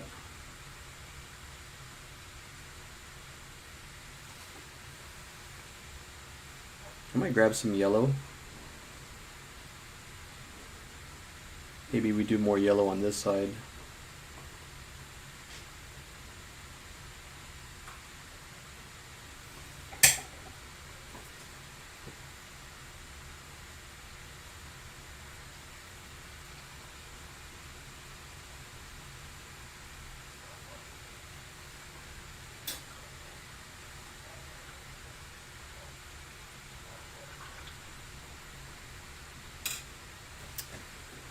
I think that's pretty dry. I'm going to get my flat brush again. Kind of out of blue. I'm going to throw a little bit more blue in there.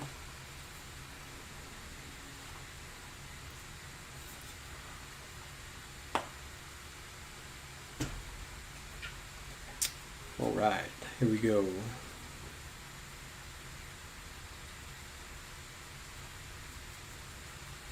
I want to go lighter, so I'm going to add a little bit more white into this mixture. We want to go back for that Payne's gray, but now we have a background that's been established. Got those darks in there. I'm going to go from here. Oh yeah, that's exactly what I want right there. Look at that.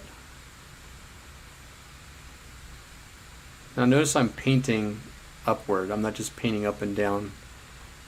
I'm doing directional painting.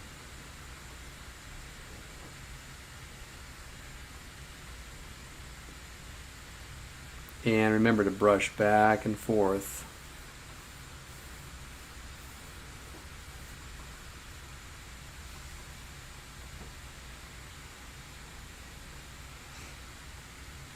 I like all that.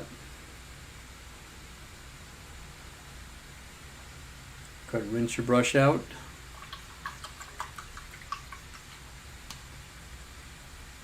It's got a lot in there. I'm going to rinse it out real good. You know, at this point, you may want to just rinse your cup out, get fresh water, which I'm going to do, because it looks pretty Powerade-y, chalky.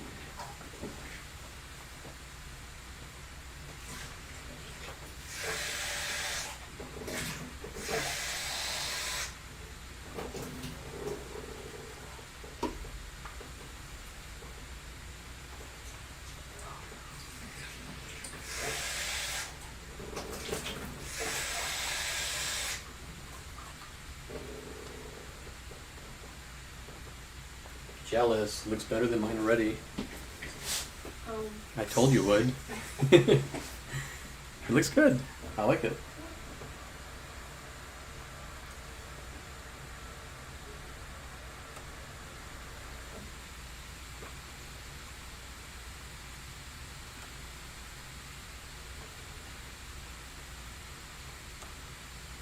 Are you guys happy with your pieces? I'm sure they look awesome. Don't beat yourselves up. Have fun. We're here to have fun. We're here to get away for a little bit, relax, chill out.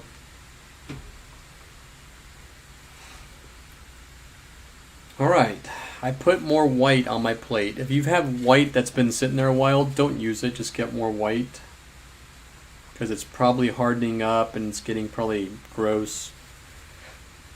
But I'm going to mix up a little concoction right here. Don't overblend this. Watch this. I didn't overblend that. There's a lot of streaks in there. I want to keep those streaks there because I'm going to paint this little area right up here. And what I'm going to do is I'm just going to start here and I'm just going to work my way down. Just like that. Making marks just like that. Don't make them all the same. Switch them up. Make some of this shorter, but ultimately you want to go in this direction here.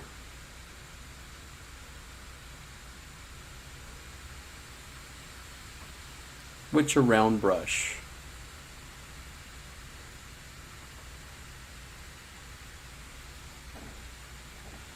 It's one side. Switch it up.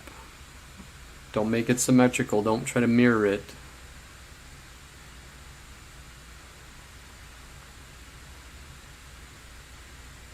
just go in this direction. It's got to go curved alongside that mountain.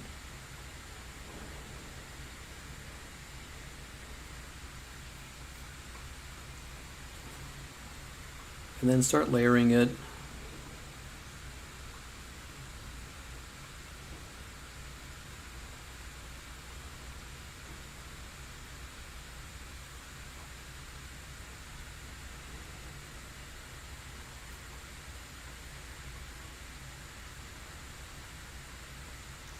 This is where you want to dry brush. So now wipe off your brush. Don't rinse it out. Just wipe off as much as you can on your paper towel and grab that paint and start pulling it downward. So you've got that dry brush, spongy type look is what it is. I don't know how to explain dry brush other than that. See what I'm doing right here? In other words, you don't want to see these lines. You just want to see a lot of the texture. And I'll pull my painting in so you can see it.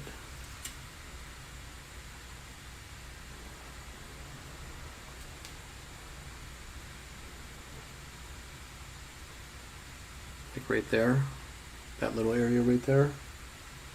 That's what you're trying to achieve. Then I'm going to get this paint and I'm going to go back right up here and I want to really define this right here and leave dark right up there. You're going to want to leave that in there.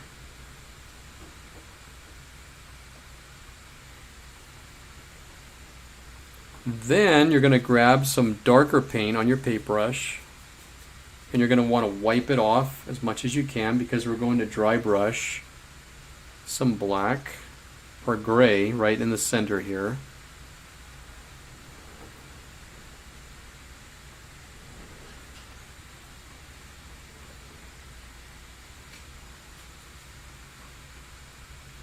Don't paint too much on there. You just want to dry brush this on there. You want to be able to see the white through it. You want to see layers of this.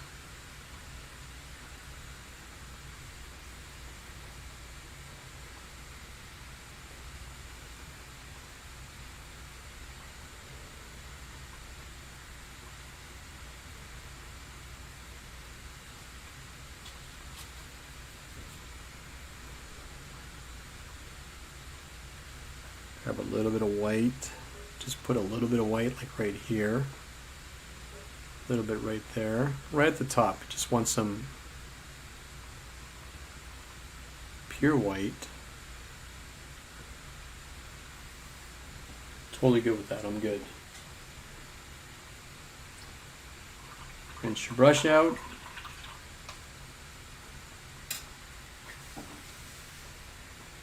Check that out. You guys have been staring at it, focusing, doing a lot of technique. Take a step back and take a look at it. Look what you guys have made. This is fun. This is going to want to dry really well because the next thing we're going to do is we're going to put that cloud effect on here with some white. We're going to use a dry brush technique. So it has to be dry as it can be. So I'm going to take a few minutes of a break. You guys can catch up here. If you have any questions, you could type them out. I'll be reading people's questions. And then after that, our last step is the cherry blossoms, which are super easy and it's going to be a lot of fun. All right. So take a break, stand up, stretch.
Okay, so how's everybody doing?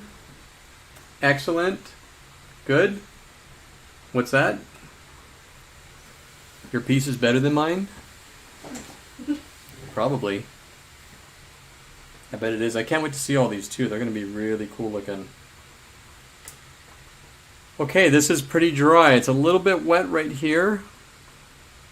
A little bit wet, but I'm not going to worry about that. I got clean water.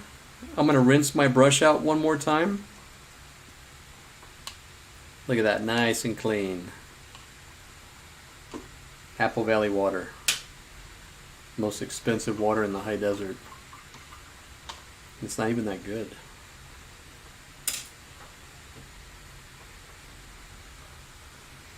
Okay, I want my brush dry. So we're going to do a dry brush technique. So I'm going to get my paper towel. I don't want any other paint on this. I'm going to wipe this off real good. And I'm going to go ahead and I'm going to grab, not pure white, but I want a little bit of that blue mixture in there. So here's what I'm doing. I'm grabbing this right here, a little bit of that. Yeah, you don't want to throw a pure white onto something. It's going to stick out really. It's not going to be a good thing. It won't look good. So here's what I'm doing right here. Here's my mixture. And I'm going to go ahead and just grab this. And I'm going to wipe off a bunch of that paint. Don't paint directly on the canvas. Follow along with me. And I'm going to go ahead and start dry brushing.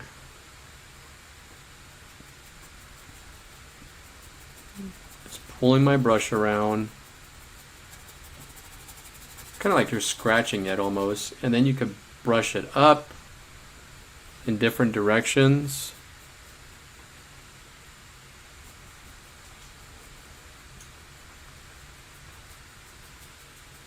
This is going to be a process. And very little pressure on the brush will give it that cloudy effect. If you push too hard on it, you're going to have things that look like that. And I did that because I just took one for the team for you guys to show you, but I'm going to paint something over that anyways. But if you do very little pressure on the brush, and then you wipe the brush off again, I'm going to get rid of that line right there. And all I'm doing is getting the brush and kind of scumbling it in, is what we call it in the art world. Scumbling that paint in there. Remember, see this right here? Go light to where you're barely touching the canvas and swirl the brush around. Right? Kind of like you're swirling pasta on your fork. Which I never do that because it doesn't get that far. I always end up just eating it. Just like a dog. It's so good. But I'm going to put a little bit of that right up here too into the mountain.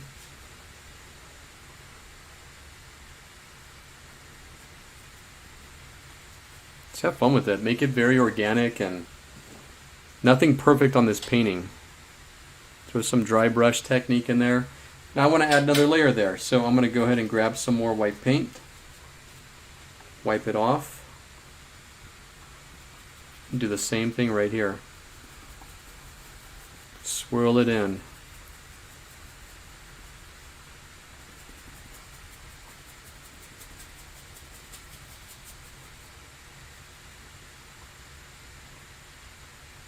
Just keep working it and working it. Layering it and layering it. Don't push too hard because you're going to get a solid color, and you want to create a smoky, hazy effect by just swirling your brush around. And just be very patient with it. Here's my third pass at this. You're not going to do it in one shot, I promise.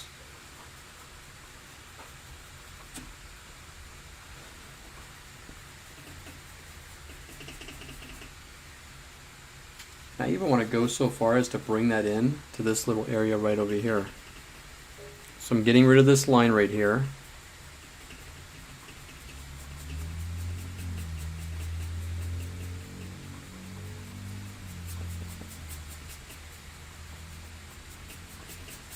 Just swirl your brush around just like this. And add a little bit of paint, wipe it off. Just keep swirling your brush around. you will create that cloud effect, I promise. And then you go little pressure on the brush. Then you could go try it out, experiment. Push hard on the brush in a little area and then go light on it and see what it does.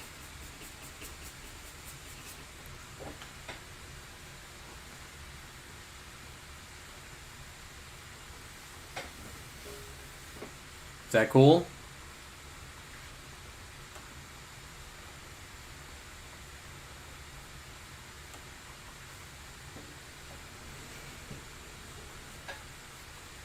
All right. Let's add one more layer. Very, very light. Very, very light. So I'm doing this, I'm just swirling the brush around.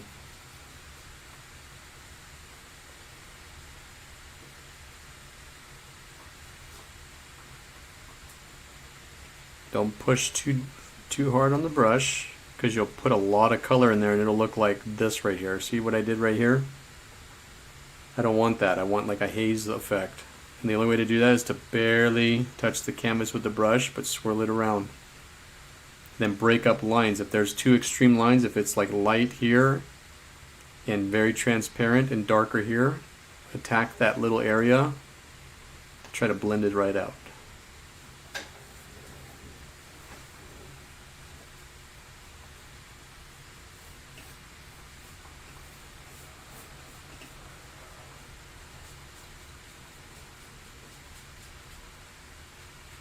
Wipe it off, dry brush.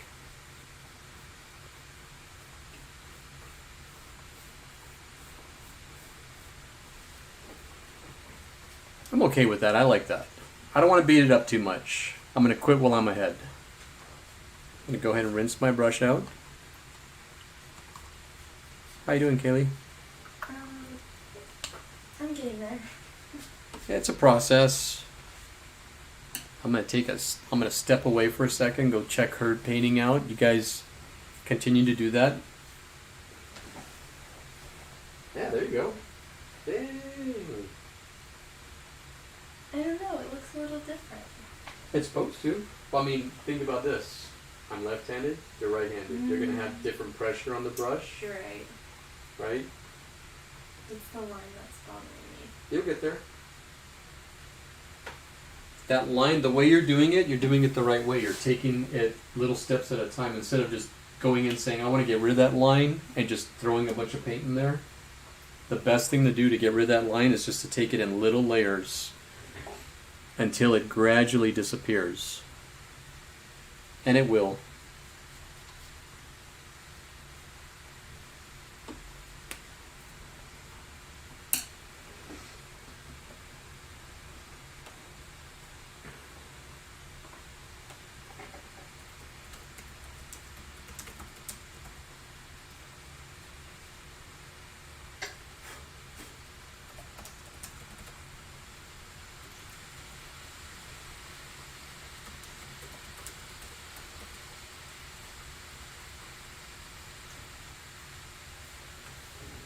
I'm giving you guys encouragement while you're painting this. Hang in there. It takes practice. It really does. I have to tell you guys this, though. Everyone who's painted along with me, and I'm not just saying this is all me, but you guys don't realize that you really have it in you to do this. I've seen students in classes at like the beginning to intermediate paint classes, and they're not even painting things like this, and you guys are. So you need to be very proud of yourselves. Some of you who say, well, it didn't come out like I wanted to, it doesn't look good. The fact that you actually picked up a paintbrush and went ahead and dove in and started doing a follow along with me, that really means a lot to me, and you should be very proud of yourselves. Alright? Seriously, every time you guys were done with these and you guys send me all these pictures, I'm like, wow, that's rad. You guys did that. I was just a reference for you guys. I just helped you out a little bit along your journey, but this is all you. You guys did this, not me.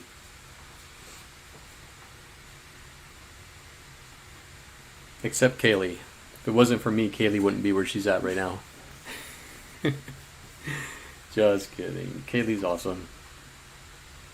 I'm really glad that she's hanging out with me. That means a lot. You paid me. I paid. Yeah, Kaylee was not paid to be in this commercial.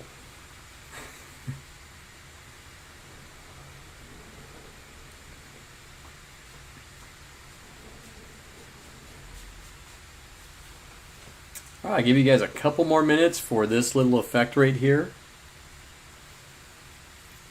Are you guys having fun? Wait till we put in those cherry blossoms. They're going to be so gorgeous. That's my favorite part. I'm excited about that. So, the cherry blossom, I know it's Mount Fuji, but really, Mount Fuji, I don't know if Mount Fuji is the star of the show so much as the cherry blossoms are going to be. Mount Fuji would be the co-star. That's what we'll do. Starring cherry blossoms. Also starring Mount Fuji in the sun. That's how you think of paintings. When you see a painting, you choose what part of your composition is going to be the focal point. Does that make sense?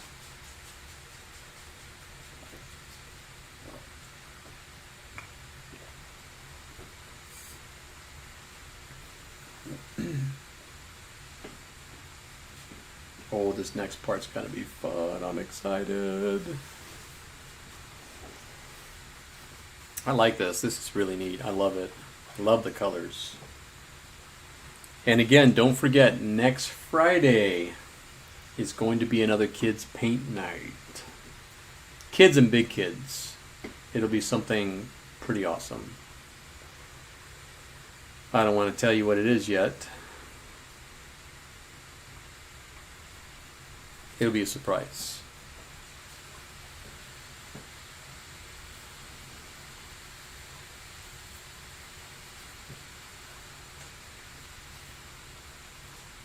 I don't want to give it away because it might crush your idea about it. Oh, I think I just gave you guys a hint.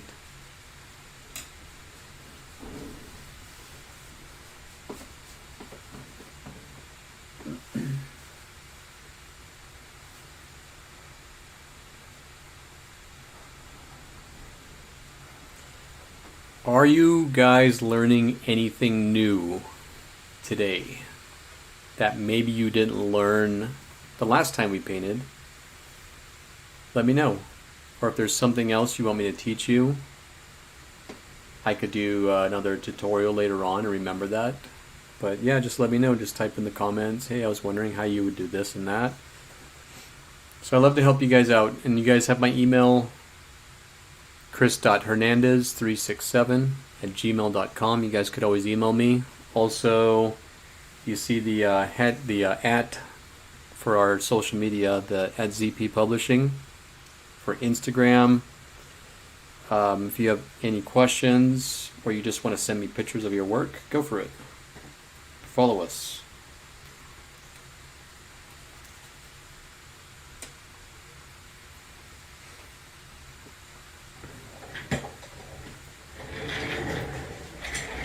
That's cool. You got it? Yeah. I actually like that. I like the horizon in the back. I know you want to get rid of that line, but I think that's cool. Yeah. I do like think I'll that. probably stop touching it now. I would. I like that a lot.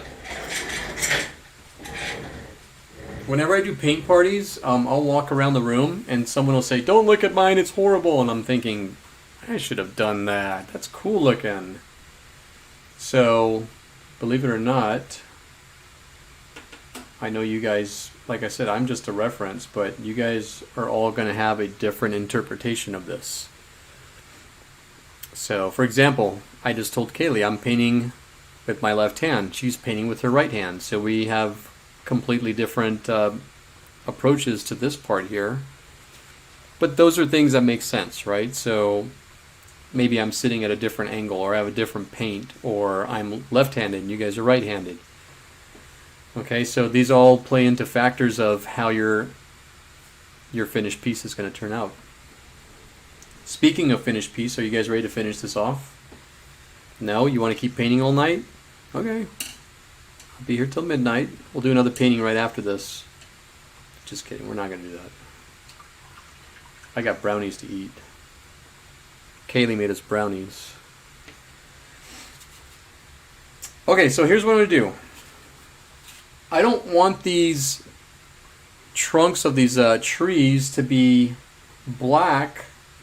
I want them to be like a purplish black. So here's how we make purple. Let me pull this right over here. I'm going to go to my round brush here. Pull all this over here. I'm going to make a dark purple, like dark purple, by getting some blue. Now I'm not going to make it directly in that blue right here. I'm going to make a little area right here. So I'm going to grab some blue right here. Now I'm going to grab some red. Don't get any yellow in it. Okay, there's my purple. Now I want to add some black to that.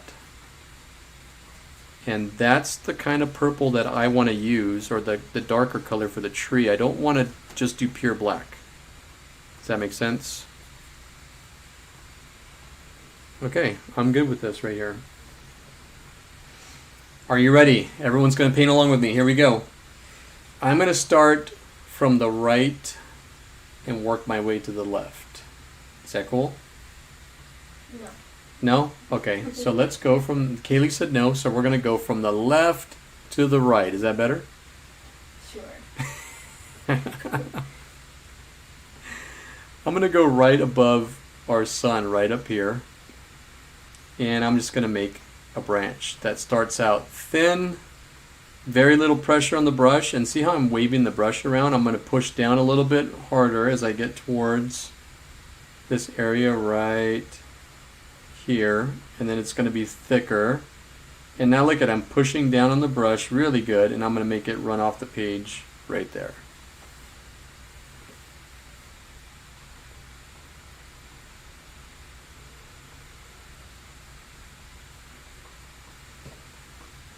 I'm reading the comments. I gave you a hint. You're going to have to go back and watch the video now. And we will do a Nightmare Before Christmas piece probably in September, October.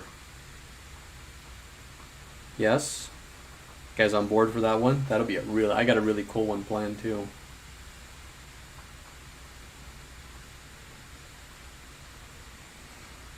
Okay, so there's one branch. I'm going to make another one. Now, there's a formula to painting trees that I have. You're always going to start out thin and get thicker towards the base. So this is our base that we created here. The next thing I'm going to do is I'm going to make a smaller branch that starts off thin, and the way I do this is it's very little pressure on the brush, and as I get towards the main branch I get a little bit thicker. You don't want it too thick though. You don't want to have this super thick branch and then a lighter branch, because remember, this is the parent branch and these are all the kids branching off. Okay, so I might throw another one right here. No straight lines, kind of shake your hand around a little bit. And I'll probably put another one right here. Give it some personality.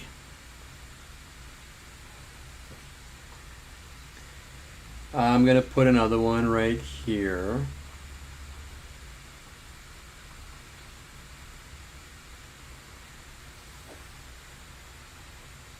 You guys could do your own thing now. I mean, you could follow along with me, but this is basically it. This is all you're doing is, I'm going to go right over the sun right here.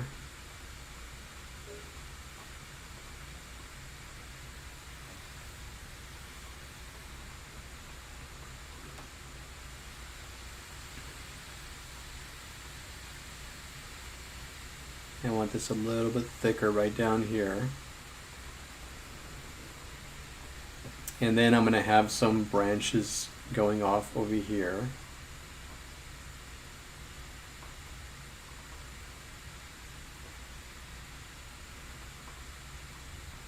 Right here.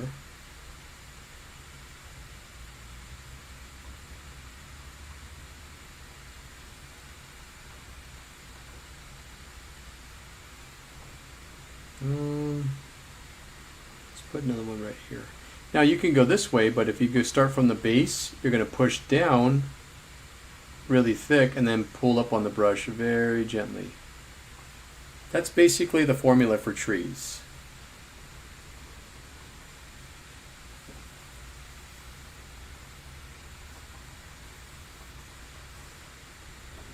How you doing, Kaylee? I'm doing pretty okay. I'm okay. Good, yeah. I'm just worried I'm gonna run out of this color and then it's gonna look weird. Oh, you can just remix. See, that's the thing is, if you run out of it, you just mix it up again and make it. If it's dark enough and it's a little off, no one's going to be able to tell. Because, like, I'm probably going to run out of this color, and I'm just going to remember, okay, I think it's like cooking. Like, you may not make the recipe exact, but it'll be pretty close. Like, if you miss out, like, on a half a teaspoon of this or that, and I know some baking person's going to come on and go off on me right now. Too bad. No. It really is. It's almost like cooking. If you miss a little bit of this or that, it's going to be pretty close. You mix it into the same soup, it'll be okay. Yeah, exactly. And then now I'm going to put a branch. I'm on a branch that goes from here down to about right here. So it's going to go here.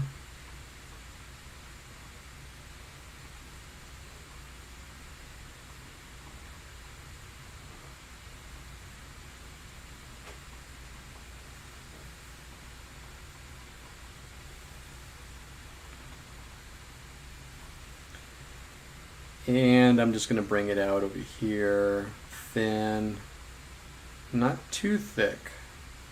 Remember, this is the parent branch here, and these are the kids coming out. You don't want to have the parent branch and you got this big old giant thick branch right there.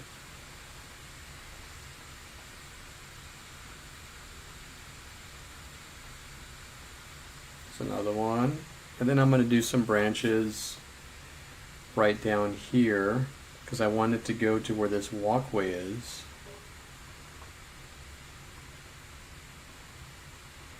Or not walkway, but you know what I mean. Little reflection there.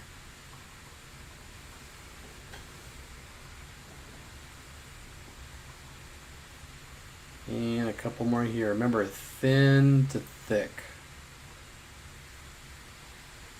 Brush control. Pressure on the brush. A little bit of pressure.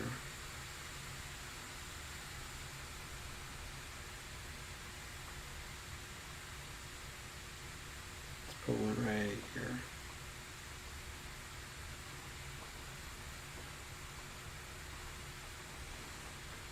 And then I'll add some more, like we got one coming out from right here.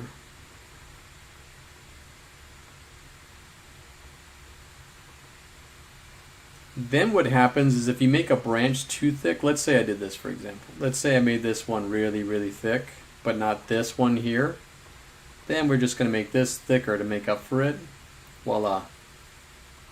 Instant fix.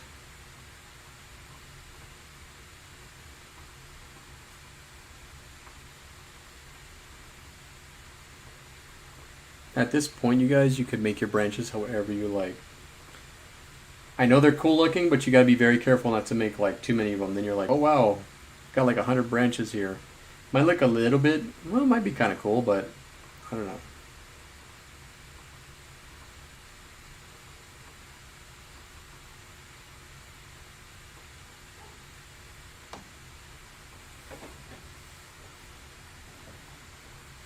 That's cool. I think I'm good right here. I might add maybe, let's put one right there. A couple more. I'm gonna go to the right side now. I'm gonna let you guys catch up.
I'm going to add a little bit more paint to some of this area. Like this right here was a little bit streaky and needs a little bit more paint.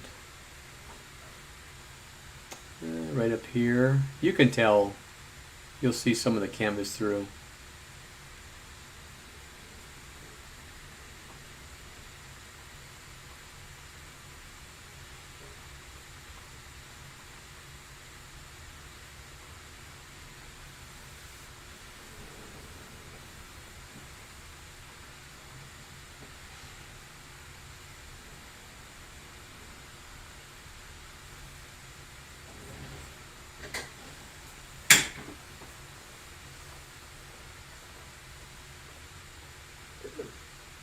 I liked it. It's reminding me of the first event. Yes, do you remember that? Yes, that one was nice. I did a huge canvas on that one. I remember that.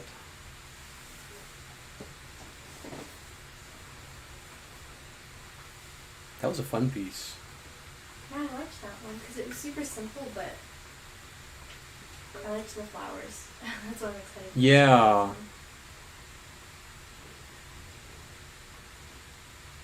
Well, I like the simple paintings because everybody, it's like a fair chance for everybody to paint something awesome. Because I was in art school, we had to find a master and duplicate one of the pieces that they've created, and the master I chose was Caravaggio. Oh, wow. And man, that made my life miserable. Like, why did I duplicate this painting? And they were like really, really strict on how it looked. It had to look exact, the tones, and I always just told myself if I were to ever teach my friends how to paint, I'd give them something fun to do and something that wouldn't take days to do and a couple of hours of a painting. So, yeah. What do you think, if you can remember, what do you think was like the hardest assignment in art school you ever got? Ooh. I would say the hardest assignment I ever did. It's probably in graphic design class. Well, I was a graphic designer and an illustrator. Mm-hmm. So in graphic design, we had to make a whole magazine. It had to be like a 30-page magazine. That was a nightmare, but that got me a lot of work and taught me a lot. As far as painting and drawing, I would say probably the painting class that I took, drawing and painting the head and hands, was a really tough class. A great teacher, Don Lagerberg, was awesome, but man, he started the illustration program with a few other professors at Fullerton. But he was old school. He came out of retirement. I loved him. He was a great guy, but boy, was he not nice. If you're hearing this, Dawn, I'm sorry, I love you, but man, he threw me out of class a couple times. Felt like I was back in high school. For a good reason? Or no? No, he told everyone, if you ever talk while I'm talking, I'll throw you out. And he was notorious for throwing people out of his class. So one day, this guy next to me says, "Hey, what time is it?" And I pulled out my phone, and I told him the time, and Dawn turned around and looked at me, and he said, "Hey, you want to take that conversation outside? Get out of my class." And I said, "Oh, no, he just asked me what time it was." He said, "I don't care." He goes, "Get out." And like a little kid, I got scolded and I got thrown out of class, and I set out. I was really mad. Like, I went to go punch something because I was so mad that he did that to me. And after class, he basically told me, "I just needed to make an example out of you because it was the first week of school." Oh, so you were the first one Yeah, I was like one of the first ones, and I was like, whoa, he totally threw me out of class. And I was like, wow. I bet no one believed him, so. Yeah, and that's the thing, is everyone just kept talking, and as soon as I got thrown out, it was like silent as the grave. I was like, dude, I totally just got thrown into class. So his class was tough, but we had to draw and paint like hands that were like a certain position, or we'd have to sit and draw someone's portrait and then paint it, and it was really tough. And it's tough when you paint portraits. Like, this is fun. You guys can paint all this. This is fun because you can make a tree however you feel like, and it'll look like a tree. But You're painting someone's face. If their eyes are off just a little bit, it's not them anymore. They turn into a different person. And then they get really mad and offended. So when people say, can you do portraits? I'm like, no. I want you to be my friend still. I don't want you to make you look like someone else. So we're good. But yeah, very tough class. Stayed up some nights till like 4 or 5 in the morning just drawing and painting and then taking my stuff to class only to have it critiqued and tore up by a bunch of students and the professor. Tough times. Alright, let's go to the other side. Started on the left side. I'm going to work my way over to the left side. My paint's still a little bit wet. I'm going to grab a little drop of water and just kind of mix it in there because I don't want it to completely dry up. Mariana says using dry brush. Dry brush technique is awesome. You guys are going to love using dry brush now.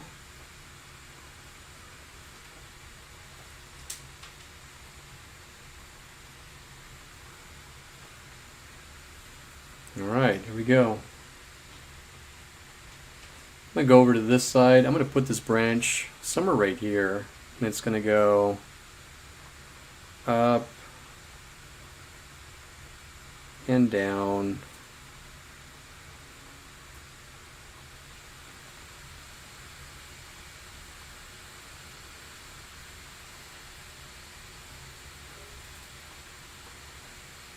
This is not planned, by the way. I'm just doing it, in case you're wondering.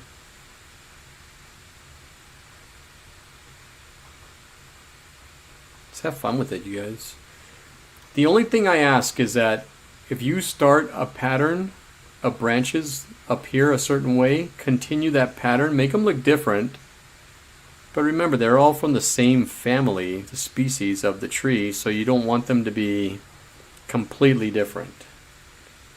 And it happens a lot where you'll be about halfway through and you'll say, you know what, I like it better this way. I'm going to start painting them like this. And then they look different and it's a little off. It throws everything off. Just got to watch that.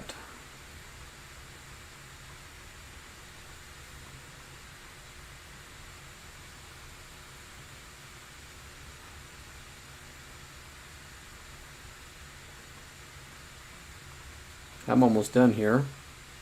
Then we get to start the fun part.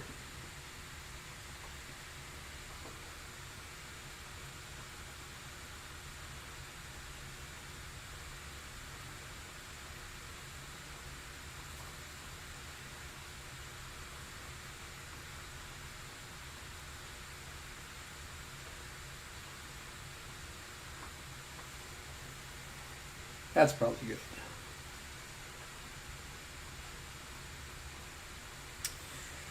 Alright, I'm going to rinse my brush out.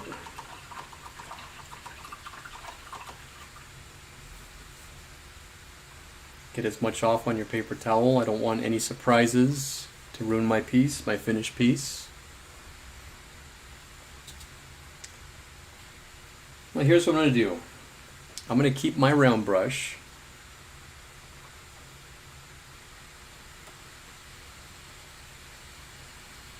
And I have some of that red, but I'm going to make like that purplish color again. And that was just by adding a little bit of blue in there. Now you don't want it purple, you want it more like, what color would that be? Like a burgundy? We're going to go dark, medium, and light on these petals. We're going to start with dark petals. We're going to go with medium and we're going to finish it off with light. Okay? So here's what I'm going to do. You ready?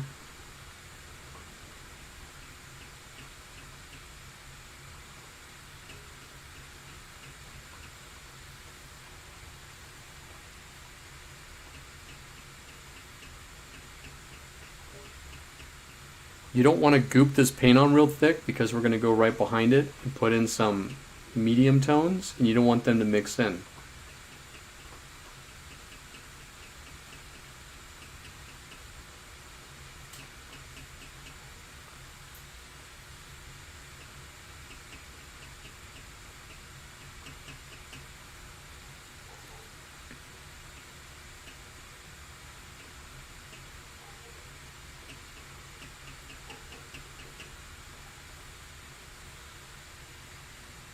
And I'm going to go right over here.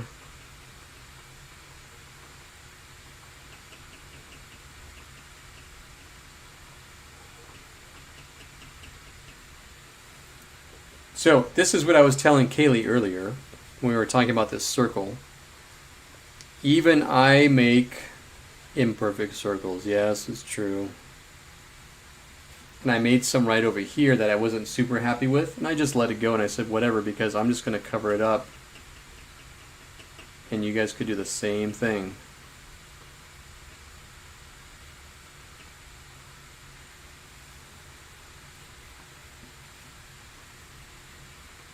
Like some parts right here.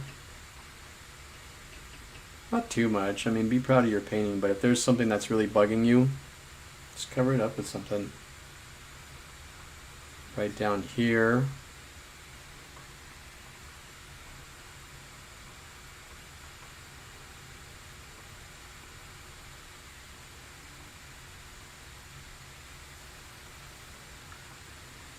A little bit down here. Some down here. Not too much. Like I said, I just want a little bit of both worlds with the light, medium, and dark petals. But we're putting in these dark petals because we're creating a sense of depth. In other words, these are going to look like they're pushed further back, and there's a lot of them instead of just a flat surface. If you make just one color, it's going to look like there's nothing behind it. There's just weird, like single layer of bush or tree, branch, which is not. You want it to look like there's a lot of depth in your piece. Space, that's what we talk about in art school, using space. Not SpaceX. Space, like the space. Did you watch that? I did. I loved it. Wasn't that awesome? That was so cool. I remember watching it and they got delayed because of the weather, which is a good thing. Yeah. Because that's kind of what happened with the Challenger a long time ago. But yeah, they were smart and they were like, nope, bad weather, we're canceling it, which was made me very happy. Yeah. Even though the world was watching, but you know, extra precautions but that was pretty awesome. You don't see that a whole lot. So to get to see that live, pretty amazing.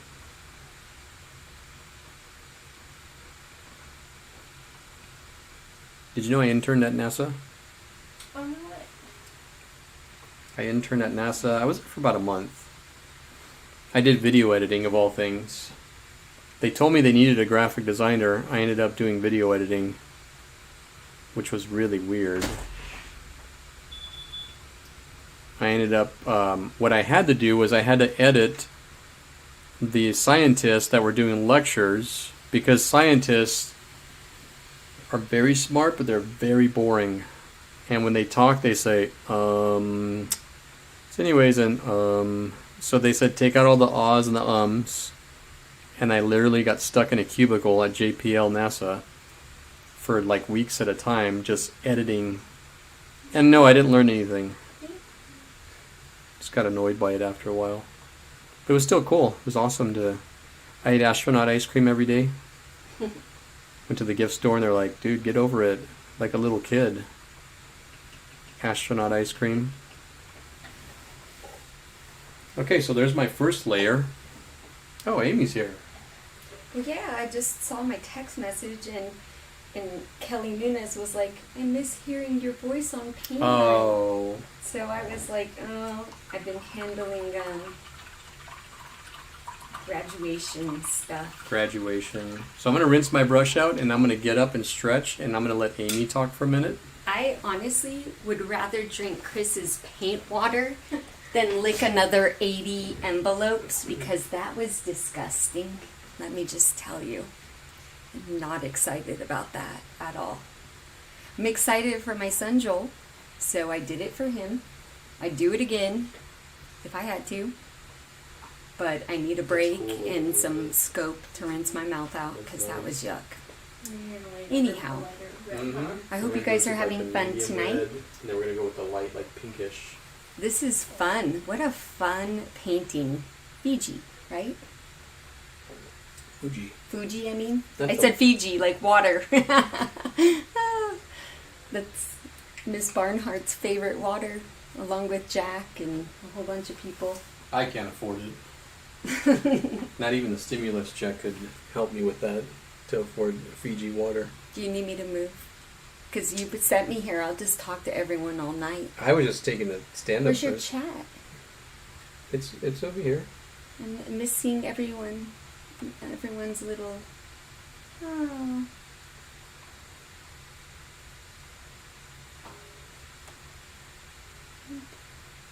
All right, so let me sit down here now. Thank you. Did you see Kaylee's piece? Yes, it's She's beautiful. doing amazing. She's fantastic. She is. I'm like double her age, and I have like half the skill she has. That just is not fair. The distribution of skill here is not fair whatsoever. Just thought I'd Nope. say that. Sorry, guys. Well, bye everyone. Have fun. Bye-bye. Back to We'll my see you in a bit. graduation duties. So I'm going to spin my palette around. I'm going to grab some white and red because white and red make this really cool purple color, right, Kaylee? Green. White and red make green. That's good. Purple. Alright. Here's my color now. I don't know if you guys can see that on my palette. My palette's getting pretty trash, but it's a good thing we're almost done. But now I want the medium red. Not the white yet, not the pink. This color right here. That's what I'm going for. This is all dry. I'm going to go ahead and just start blobbing right over the top of it.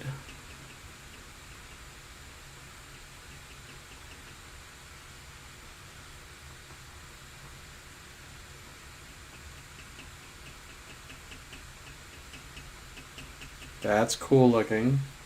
We're getting there.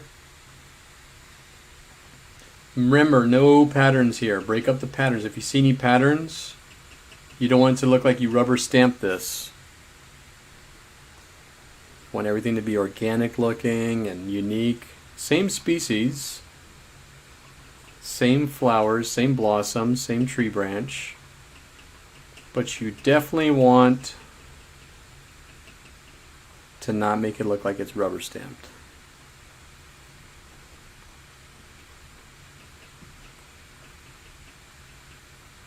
This is the fun part. Every time I do a painting like this for a paint party, this is where everybody really starts to sit down and say, you're coming to the end of your race. You don't have to crawl through the finish line. You can stop running and you can just kind of walk through relaxed.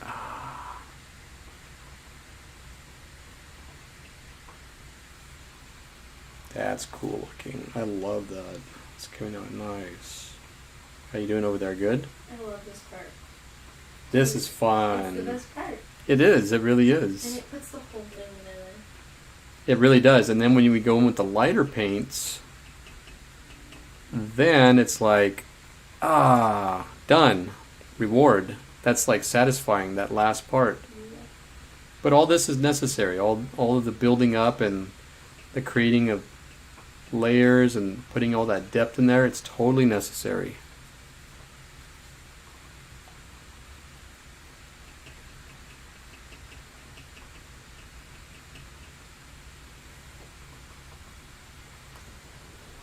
Very cool. Make a little bit more of a mixture here. Still want to go medium. Don't go light yet. I know you're tempted to. Don't do it. I'm a little behind. What's that? I'm a little behind. That's all right. I'm trying not to get excited. Yeah, this is where you want to jump ahead and just say, no, I want to just throw the white in there. Nope, you got to build it up and build it up. That's cool looking. Make sure that you don't go over those completely, the darker blossoms we put in.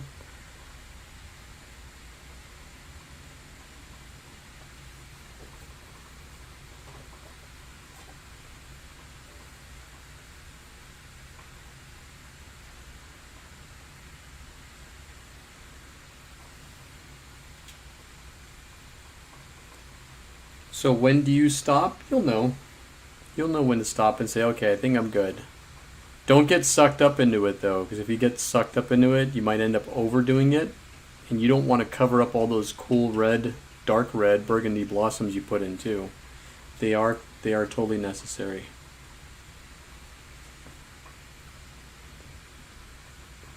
Put a couple here like they're falling off.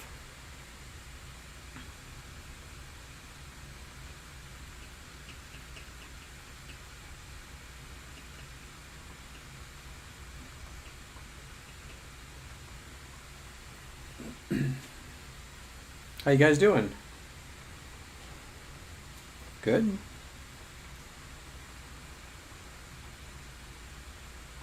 Don't miss any either, so make sure you go through the whole piece.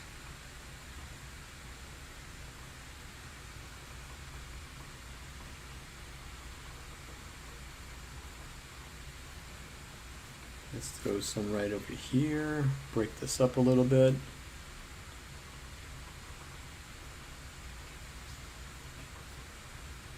Some of these look like they're falling down, which is kind of cool.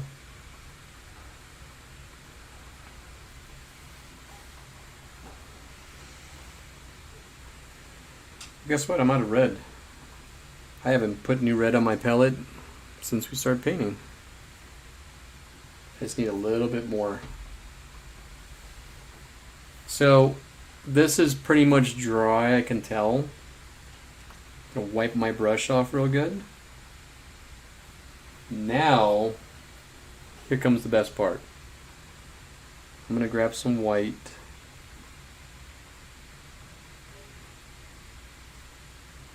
Now start popping the white ones in just a few little places. Don't overdo it. You just want the white ones on the top. Don't put too many on the bottom, because remember, the sun is coming down and hitting them, so you see the reflection or the highlights just on the top. It wouldn't make any sense to put them underneath, because this is the light side, this is the shadow right underneath. Does that make sense? Some of you probably moved ahead and did that. Shame on you. Did you do that, Kaylee? Yep. You did it, huh? Clear. I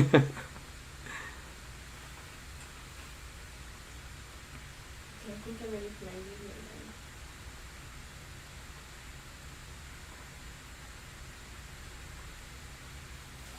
That's rad. You guys like that? What do you think? Right up here. Just a little bit, don't overdo it.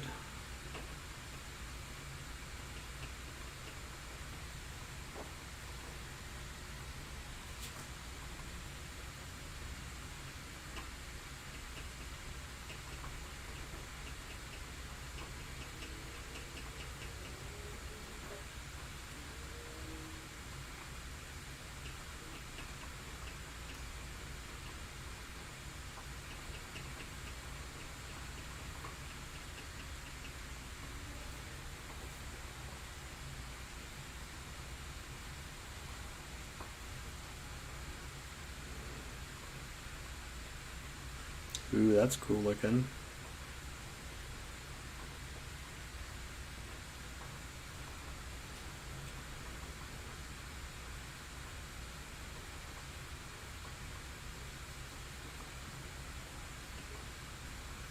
Remember, a little goes a long way on the whole content of the highlights. Don't do too much.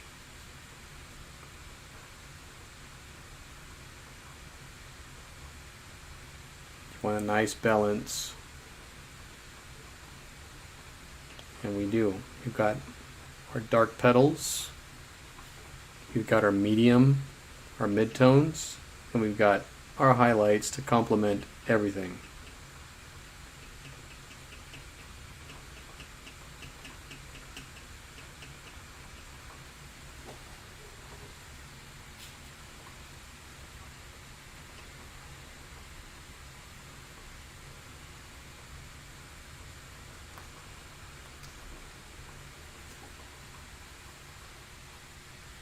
I think I'm done. You know that point that you get to when you say, I think I'm done? That means you should probably just stop. I'm still going. And I need to stop. And I'm going to stop. I'm done. I'm going to rinse my brush out. To prevent any further mistakes. What's that? To prevent any further mistakes. Yes. I knew that was going to happen. That's why I'm like, stop, Chris.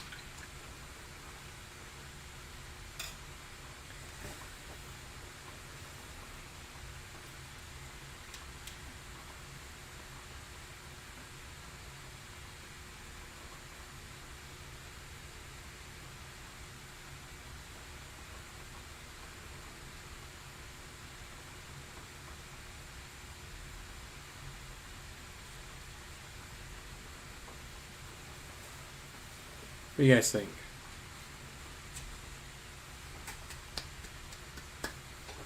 Bravissimo. Good? Like it?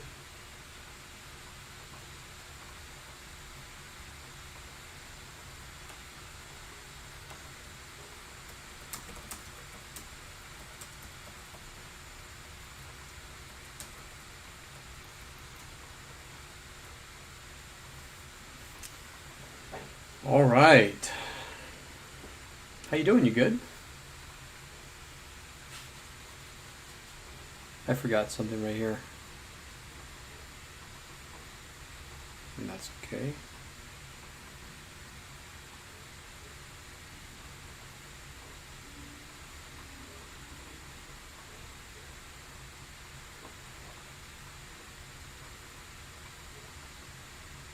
All right.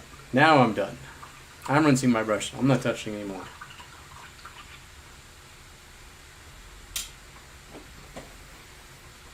Oh, that was so hard. No, it wasn't. That was easy, wasn't it, you guys? Kaylee, was that easy? Easy, I could have done it myself. She didn't even need my help.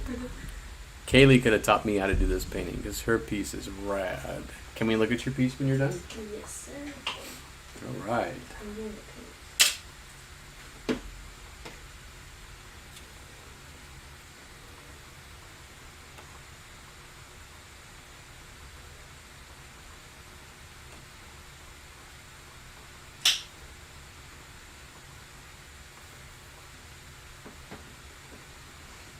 All right, you guys, I want to see these. Sign them. Want me to sign mine? Or I'll sign my piece real quick. I'll sign it with... Oh yeah, that's a tough one because there's so many Yeah. lights and darks. Maybe...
All right.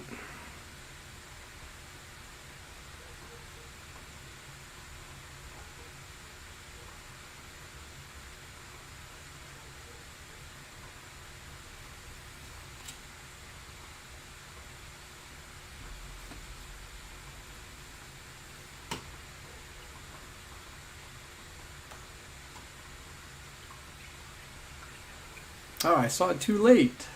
Someone said pink. But you know, there's too much pink right here, I think. I signed it in light blue. That would have been cute though. It would have. I Guess love what love I'm gonna pink. do. You're gonna sign it in pink.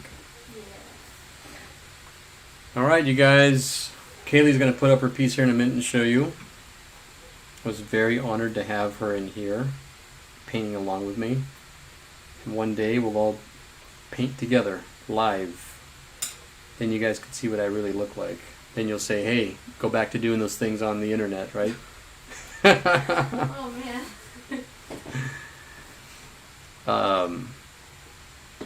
Send them to me. If you're on Facebook, send me your pictures. You could tag me in it. Send them to me on Instagram at ZP Publishing. Yeah, I want to see what they look like. I'm very, very curious. This is the part that I miss about painting live, is when we were done, everybody would jump out of their seats and just run all over the room and look at everyone else's pieces, and it was a lot of fun to see the different variations. Everyone's different. Everyone has different ideas. Everyone has different approaches to everything. Remember that. And everybody is very unique. I'm just a reference. I love hanging out with all you guys and seeing all your different versions and renditions of the pieces we create together. It's fun. It's what makes us unique. Right? So I want to see them. Did you guys have fun? I had fun. I hear you all saying, yeah. Right? Do you hear them too? Yep. I have one of those secret webcams that I could see everything in your living room. See all the pizzas and all the... Some of you lied about you're eating steak and lobster and you're eating like Marie Callender pot pies. Don't be trying to pull that on me. I see you. Not that Marie Callender pot pies are bad.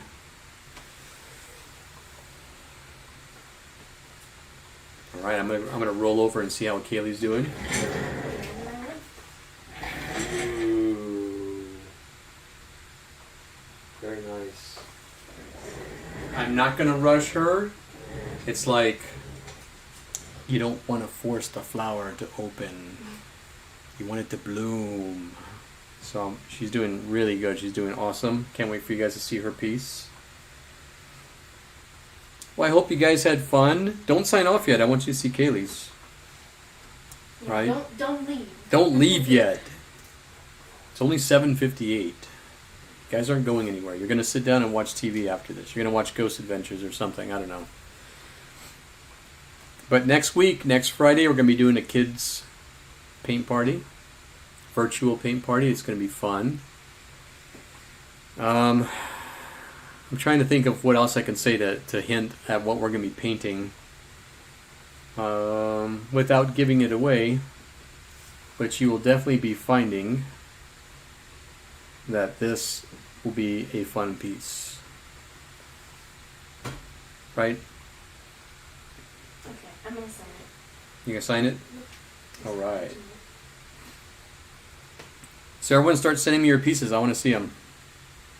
Let's see. Cassie sent me hers already. Ooh, very nice. There's one. Who else? Come on. Let's see them. I'll post them all later too. That way everybody could see what everybody else painted. Very cool. I'm going to snap a picture of mine in a second.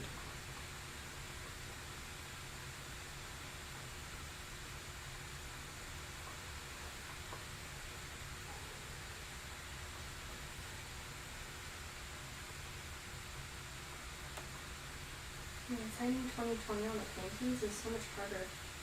It For some is. reason. I don't know why. Okay, I'm done. You done? I'm done. All right, we're gonna. You guys get to see. My bottom is naked. I always forget them. Oh, I always forget that too. But look at that. Ooh. Oh. Look at that. I like that a lot. You know what? It looks vintagey. That's what I like about it too. What about it makes it vintagey? I think the brush strokes, the dry brush, the desaturated colors, which is kind of what I wanted you to do. My medium red got lost. It's not bad. I like it though. It's very vintagey. It looks like something from the early turn of the century. I like it. I like it better than mine. But I like yours. I like the smooth strokes, but then, I don't know, I can never stop myself from the streaks. Yeah, no, I like that. Amy will say the same thing. Miss Hernandez will say, I think it's very vintagey looking, and I like that. I think our sons came out the same too. Yeah. Yay, how cute.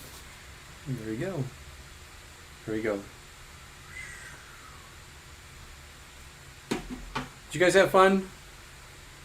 I had a lot of fun with you guys. So remember, next week,